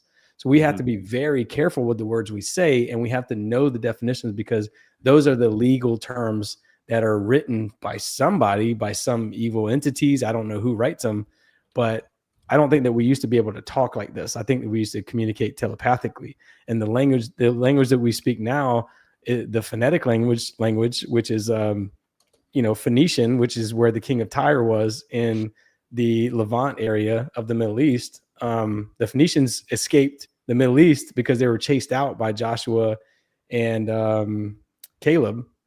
And then they were battled here in the United States by all these Native Americans. And the Phoenicians were also known as the giants that inhabited all the red-haired giants that we see all throughout the world. So I think that the Phoenician language was created to kind of entrap us into this world. So we have to be very careful with the words we use. We have to be careful with, like, good morning means like you're mourning someone. Awake, for example, might mean your deathbed, where people come to see you at the wake, that kind of thing. So we have to be very careful with our words, is what I'm trying to say. Of course, words have so much power to them than we actually think. We're we talked about that, like, like cursive and curse words, and like, why are they called curse words? Because we are cursing with them. The spelling, grammar, which is from grimoire. There's so much, it goes so deep into that. So and okay, so the reason why this was called Three-Eye Atlas, though, like the Atlas, it was discovered by the Atlas telescope as well. So, which is interesting, because Atlas was meant to like carry the heavens or hold up the heavens, So there's so much depth into this. There's so much into it, like that I know we keep kind of touching, we keep going back and like touching on this as well. It's interesting, It's a I don't believe in it. I believe that what we call aliens are actual the demons and everything. So the language is very important that they use. Again, non-human intelligence, all this other stuff. Mm-hmm. And you just have to be, when you know the context of the fact that they are propagandizing American citizens now and also propagandizing the world. Where is this story coming out of, Rye? NASA. One of the ones is NASA, right. Of course. Which that is, of course, why I definitely. Is it coming out of China or Canada or Mexico? Where is the story originating out of?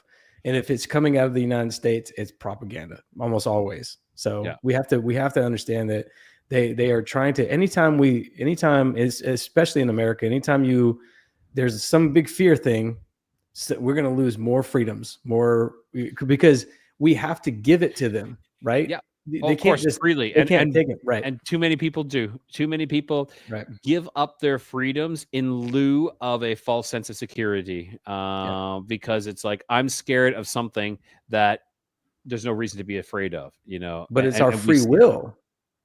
But it's our free will is what I'm saying, that we give up. Like that's our true freedom, is our free will. So anytime, like your pin ultimate is you're a free being, you're a free light being. And so every time they say, but there's some crazy things happening, you go, please protect me. And here's a little bit. So it's like the vampires knocking on your door, right? You have to let them in. They can't just come in on their own free will. You have to invite them in. That's what I agree. I think that it's also, yes, it's deceitful things they do to allow you to let them in. It's something to work. And Cloud 7, I don't believe they're off world. I think we're on their world, actually, is what I believe. I think they've been here a lot longer than us. And, are they, okay, there's many things that could be. They could be another race all unto itself, or they could be us, a breakaway civilization that actually survived any of these large, there's your plasma ball. It could be a breakaway civilization that survived any of these cataclysmic events. I've talked about this in many, many of my shows about these cataclysm events, that I think we're on the fifth world right now, the fifth sun. And that if any of these people live through that with keeping their technology without it being destroyed by these cataclysmic events, then they could seem alien to us. They could be cataclysmic. Survivors of the cataclysm. Okay, go ahead, Brad. No, I turned off my lights just to give you guys a visual effect. I guess it's not completely off, but again, man, if you look at the world we live in, this is kind of how we live. This is the plasma ball we live in, right? And these little purple tendrils and stuff, that's kind of us. That's where we are created in. Now look at all this empty space all around these purple tendrils. That is space. So inside of us, inside of all these universes that we're in, and it's infinitely these things built up over, infinite time, they exist in this space. So somebody asked the question, right? Like, where do they exist at? That's where they exist. Space is not like a real thing out there, again, with Star Wars and all. By the way, look who makes this. Smithsonian, if you can't see that. Smithsonian. Yeah. Sorry, I was trying to give you the limelight to move you to move myself off, and I was kind of like playing around with the layouts. I didn't have that proper layout, but yeah. No, but the Smithsonian makes it. So you have to, again, man, They exist in the only reason they exist is to help us, because those purple tendrils won't exist without that space around them. Those purple tendrils are an example of us. We are in that visible light. They are in the 99.965%. All that space you just saw in that plasma ball, they are gaseous, non-human intelligence that exist in this etheric world around us that we can't see. So they exist just to help us exist. And they want to get here because they're jealous, man. Because again, we live in this perfect temperature and everything. So I agree. I was going to say, shackled angels. What is your thoughts on if you saw a shackled angel, what would you believe that to be?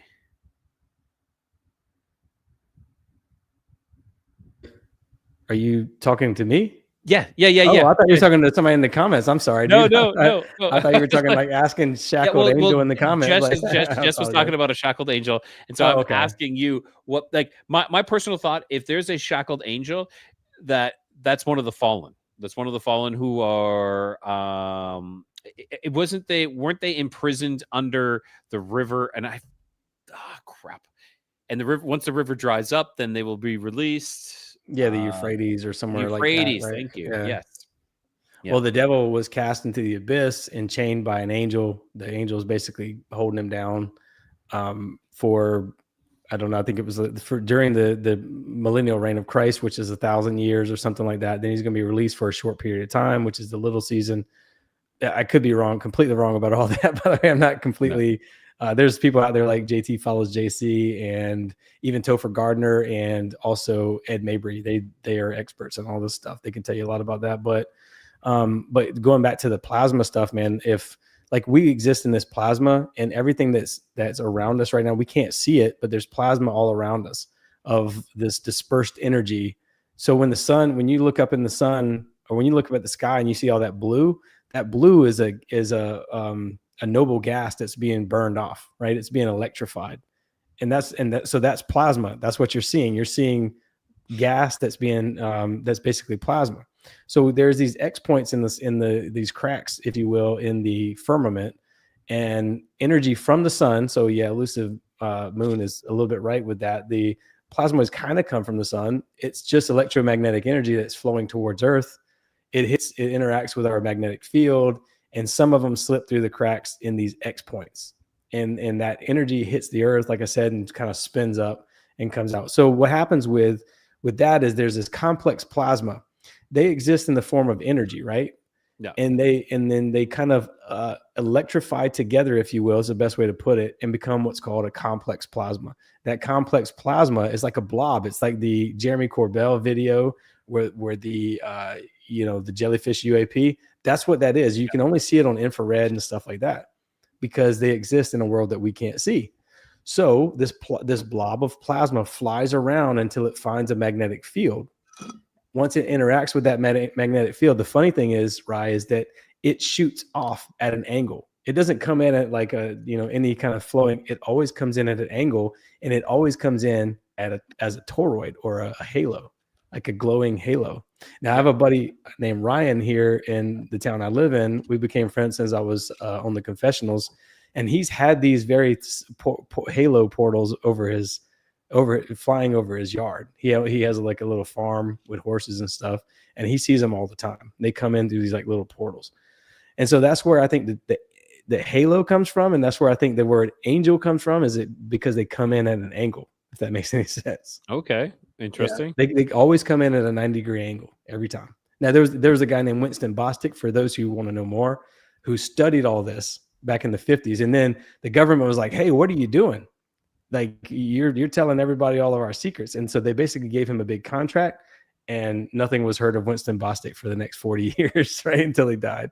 So he worked for the government, essentially doing all this stuff after he discovered shooting plasma into a magnetic field creates plasmoids or plasma toroids. And these plasma toroids eventually become ball lightning or orbs of light. And then they electrify, and then they kind of pull from the ions that are available around them.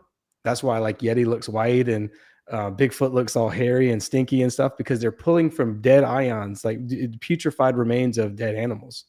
And that's why they look terrible and like different animals, and they stink and they're hairy and all this other stuff, is because like imagine this soup of ions that we're in. There's like dead things flying around us all the time.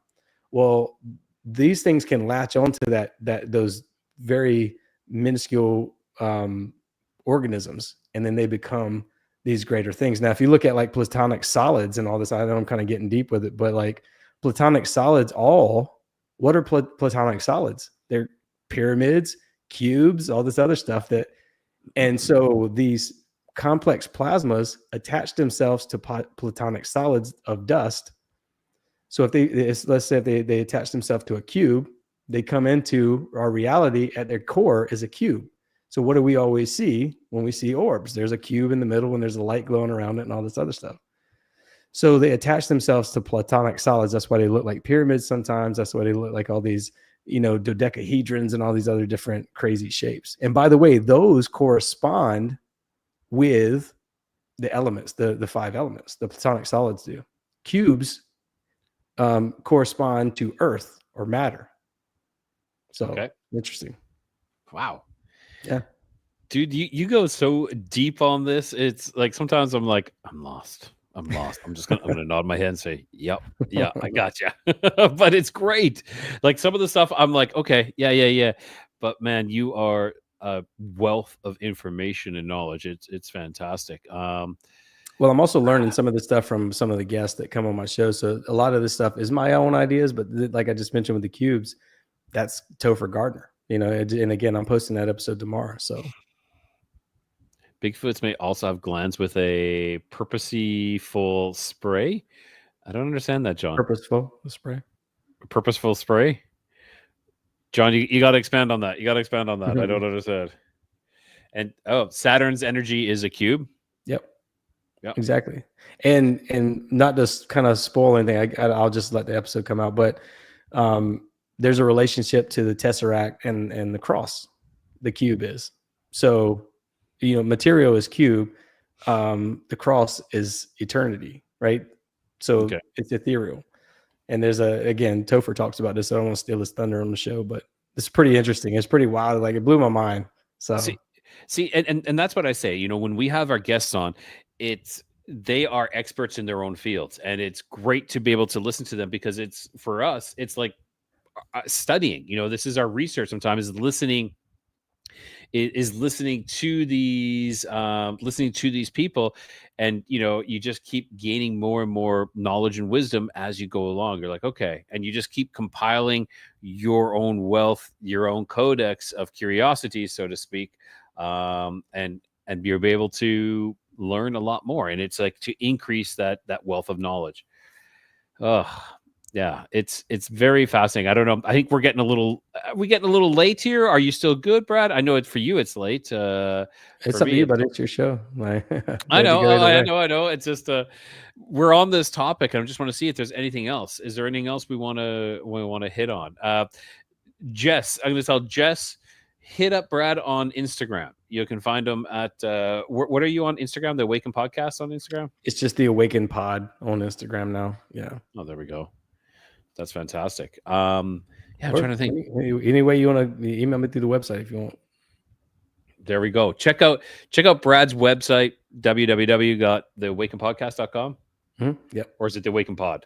Theawakenpodcast.com. Yeah. Okay. There we go. I don't know. Is there anything else you want to hit on at all, Brad?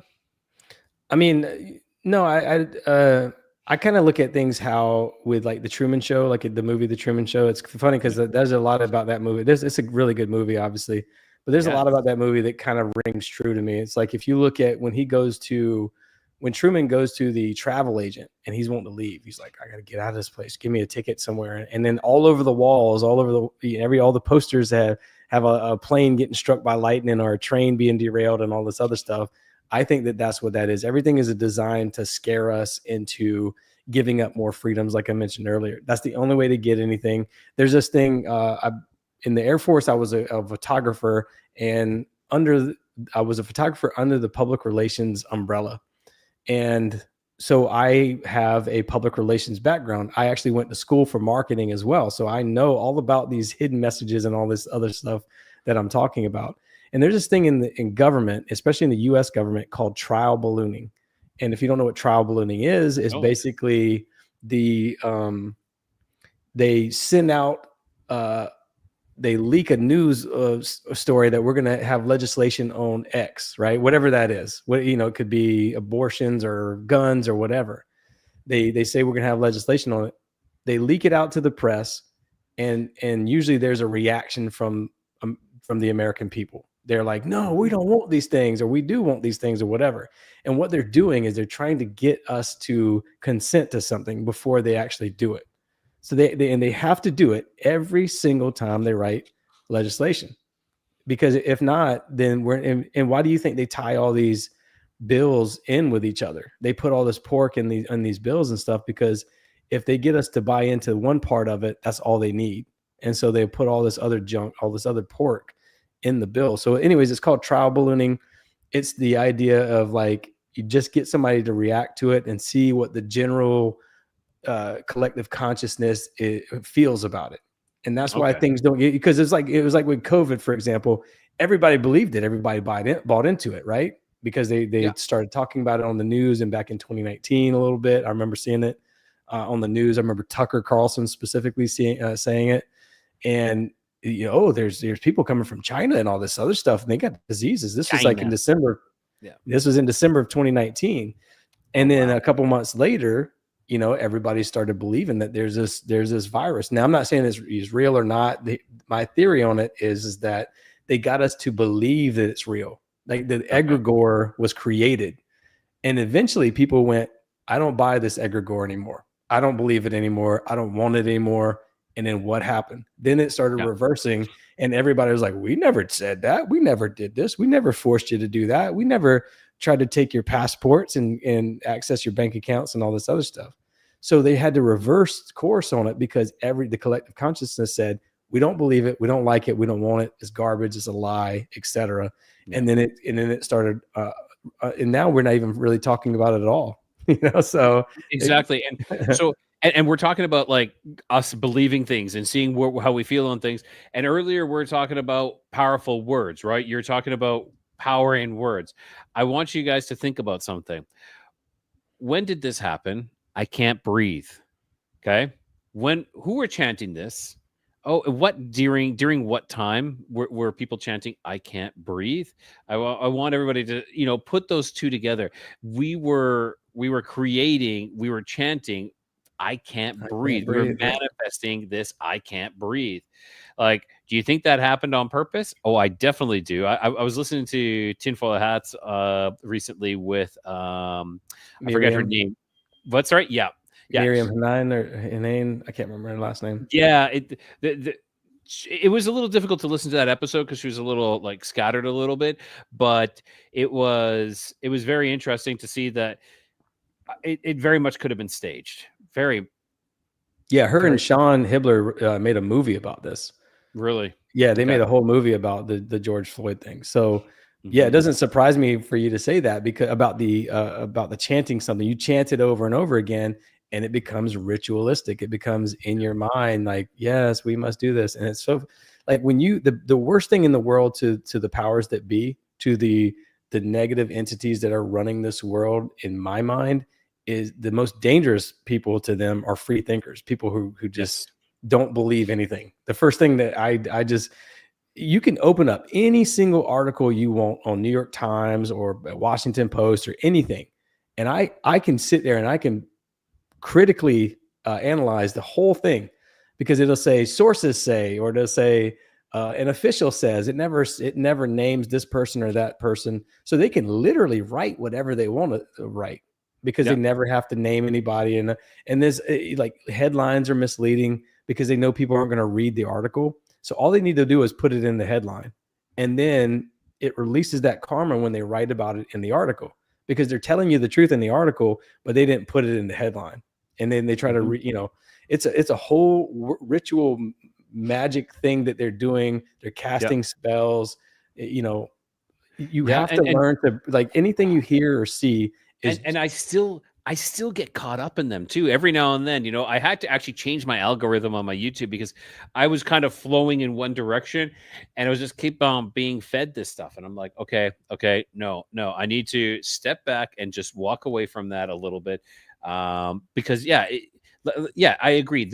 We're always being division. Is divide, you know, left and right, up and down, you know, and then in the right, then we're gonna extreme right to moderates, you know, we're gonna make divisions in there, and it's they're constantly making these divisions, but yeah, these chants, these powerful chants, man. It's as soon as I heard, like, it took me a little bit, and then I was like, oh, this chant, this is too ironic to have this right at this time, and it's crazy. It was crazy. You know, like like you said, you start to read these things and you can start picking them apart, or you start seeing this. And I'm like, why can't it is critical thinkers. Now, this is the thing that, you know, independent thinking. This is the thing that, because we are a threat. We're a threat because we critically think. You know, I'm not tied to, you know, there was times where I was like, yeah, I want to see what Trump does. Let's see if he does any good. You know, I'm like, oh, he's doing good here, but he's made some big mistakes. Like, I think he's completely compromised. I think he's completely blackmailed right now. And I'm able to say that, yeah, this isn't good. There's some bad things happening now. I'm not for this, but there's too many people who are so attached to an idea or an ideal that they can't step away. And that's the problem, is that we have to be able to step back and look at everything and be able to critically analyze everything. Like there was a saying, you know, you never want to meet your heroes. I think you do. I think you need to meet your heroes, because then you realize that they aren't who you thought they were. You are able to step back and see them, and you're like, oh my gosh, like that person is a complete asshole, you know, like that's an important life lesson, is to meet your heroes, to realize that you put them on a pedestal and they're not that. So I always get sidetracked on all that, but no, but if you think about the parroting of something over and over, what is that? It's a Mockingbird, right? Yeah. Operation Mockingbird. You start to see all this stuff, and that came out of the same time as that came actually from the Smith-Mundt Act of 1948, is Operation Mockingbird. Jeez. So yeah, man, I just again, sorry. What was the chant again on this one? I was thinking of this the other day. What was the chant? Do you recall?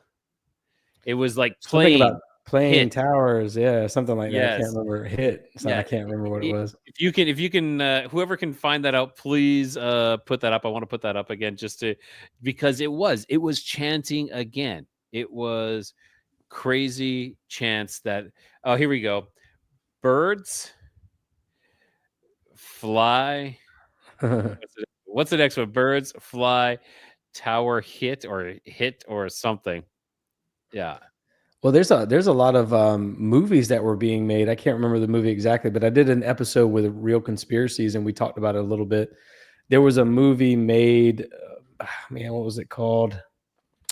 It was the same person who did Back to the Future, Robert Zemeckis. He made a movie about a guy walking on a wire across the towers and all this stuff, and he was wearing the same thing as Marty McFly and all this. And there's all these movies, and there's all these.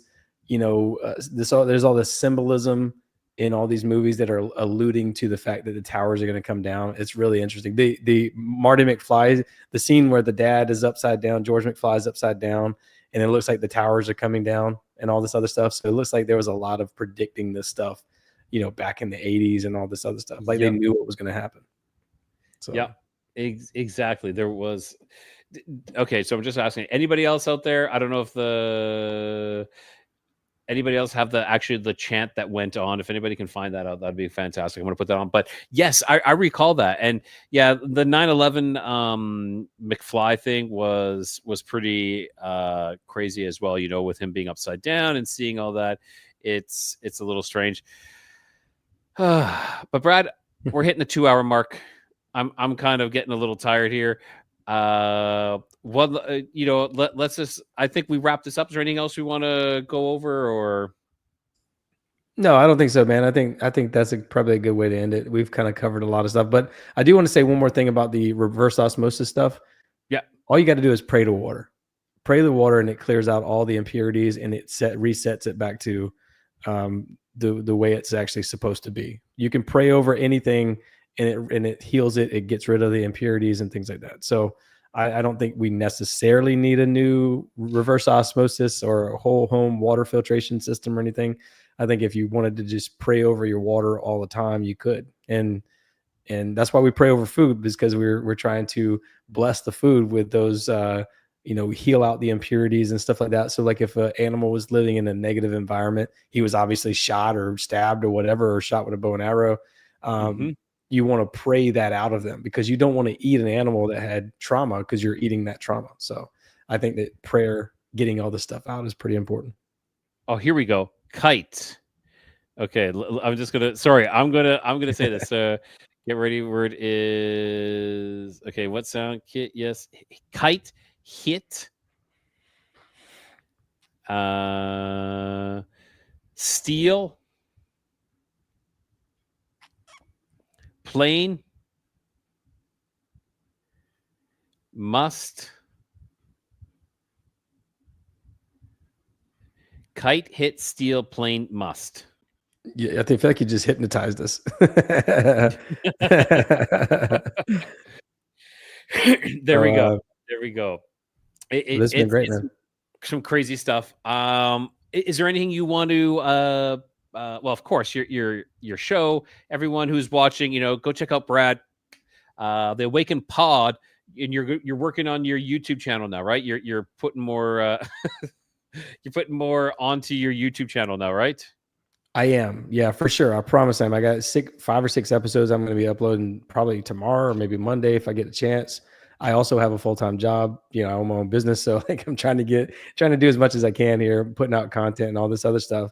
But yeah, follow me on YouTube. I'd like to get to 1,000 followers. That'd be really cool. I'm at 400 right now or something like that. Just getting to 500 would be cool. But man, if I can get to 1,000, that would be awesome. I'm also about 39 positive reviews away on Spotify from like 200. I just want to have a rounded about number of 200 reviews. So if you guys could hit the review button or hit the follow button first on Spotify and Apple, and then hit the review button, that would really, really help me out in a big way. So, and you can, again, that's the Awaken Podcast on everywhere you get your podcast.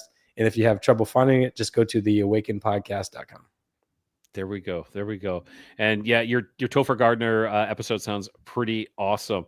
I'm looking forward to watching that as well, Brad. And of course, for all of those who are watching, this isn't the last you've seen of Brad on the Codega's Codex of Curiosities. Brad and I do this somewhat fairly often. You're my unofficial co-host, and I love having you on because you always go deep. You go really, really deep. So it is fantastic. Yeah, so everybody go show Brad some love. And yeah, I think that's about it. One last time, I'm gonna do my quick little for those who might have missed it, I am going to do what is to come on September 11th here. So for those who missed it, this is my little trailer. And so what did he have to do to get the building to behave the way the video in the middle did? He had to take out all the columns in the building at once. When you have eliminated the impossible, whatever remains, however improbable, must be the truth. Let's listen to Dan Rather. For the third time today, it's reminiscent of those pictures we've all seen too much on television before, when a building was deliberately destroyed by well-placed dynamite to knock it down. What? Dan deliberately destroyed?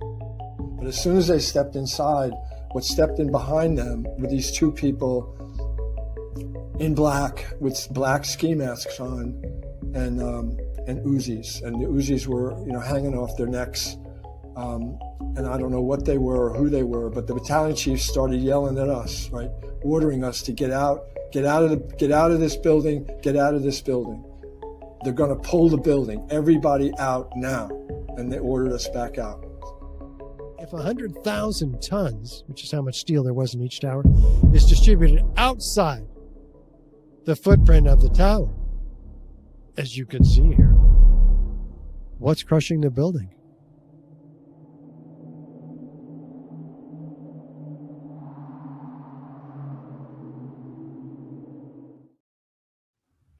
All right. I hope you guys are excited for that interview. It was great. Richard he puts out a undeniable argument.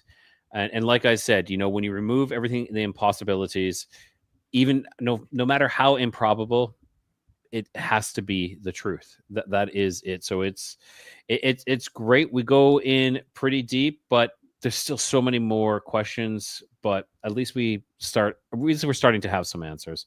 So Brad, once again, I want to say thank you for coming out, buddy. I really appreciated this. Thank you for having me on, man. I really appreciate you putting me in front of your amazing audience every time. And great. I've said it before, but you're one of the hardest working podcasters I know, man. You're putting in all the work and you deserve all the amazing awards you're getting and all the other accolades you're getting, man. So keep up the good work, buddy. I appreciate that thoroughly, Brad. I really do. I'll talk to you later. Okay. I'll talk to you soon. All right, buddy. All right, everyone. I think we're coming to an end here. Brad, again, amazing host. So I see a lot of people have said they've subbed to Brad. Thank you. Go check him out. His Spotify, his YouTube. It is great. Speaking of Spotify, if you haven't, go check out my Spotify as well. I see some people complaining about advertisements. I get you. Advertisements actually totally suck. So if you want to circumvent that, there's two ways. One, of course, is to have the YouTube Premium, or you can go to my Patreon and I put all my audio on there where you get it ad free. I think I have it for $7 and you get everything early, ad free content. And I'm not sure if I have gifts that come along, like shirts and stuff like that as well. But go check it out. It really helps me out because this costs a little bit of money, so it helps me in that way. And I want people to get something in return. If you subscribe, you get something in return. It's equal exchange of energy, which I think is exactly how things have to be, an equal exchange of energy. And with that, I think we're coming to an end. I'll give you guys a quick recap of what is to come on the upcoming shows that we have that I'll be releasing here soon. So this week, I'm having Ancient Civilization, Lost Technologies, and the Secrets of Earth's Forgotten Past. Then next, we're going to have Terrifying Pale Crawler, A Dogman in Alaska, UFO, and Ghostly Companions. Then after that, we have Were the Judges Nephilim Hybrids, Ancient Super Soldiers in the Bible, X-Men. Shadow of the Reptilians and Ancient Teachings in Peru, the Sharanic Path of Rebecca Keating. And then, of course, I have my 9/11. That'll be on September 11th. After that, we have Chosen or Cursed, the spiritual reality of being a targeted individual. We'll go deeper into targeted individuals with Kevin Orr. After that, we have Terrifying Tales of Navajo Skinwalkers and Mysteries of the Southwest with Don Yazzie. And then lastly, the last one I just did is Simulation or Sorcery, Aports, Sigils, and Demonic Avatars Manipulating Reality. So that is what we have that's coming up. I hope you guys are enjoying it. I have a lot of tons of other episodes scheduled that I haven't actually done yet. And thank you guys for supporting me. I really appreciate that. I'll talk to you guys soon. And with that, I got to do my sign off, don't I? Keep your curiosity wandering, keep the light lit, and always find your way home.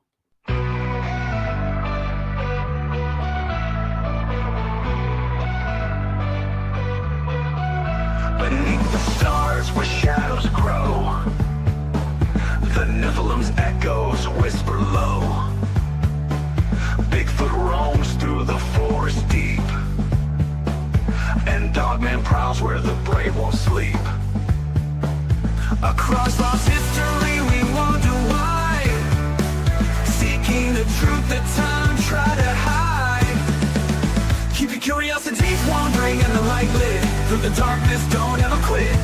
the codex, the mysteries come and always find your way back home.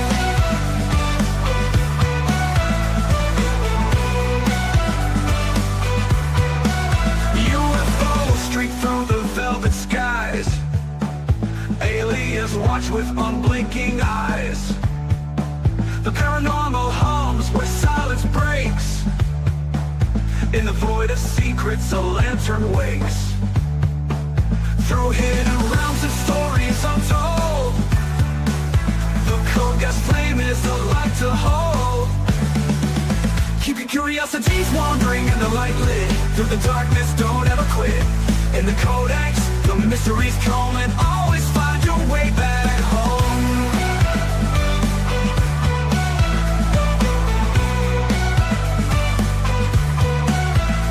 UFOs streak through the velvet skies.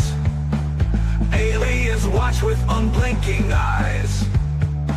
The paranormal hums where silence breaks. In the void of secrets, a lantern wakes. Through hidden realms and stories untold, the code gas flame is a light to hold. Keep your curiosities wandering and the light lit. Through the darkness, don't ever quit. In the codex, the mysteries come and always find your way back home.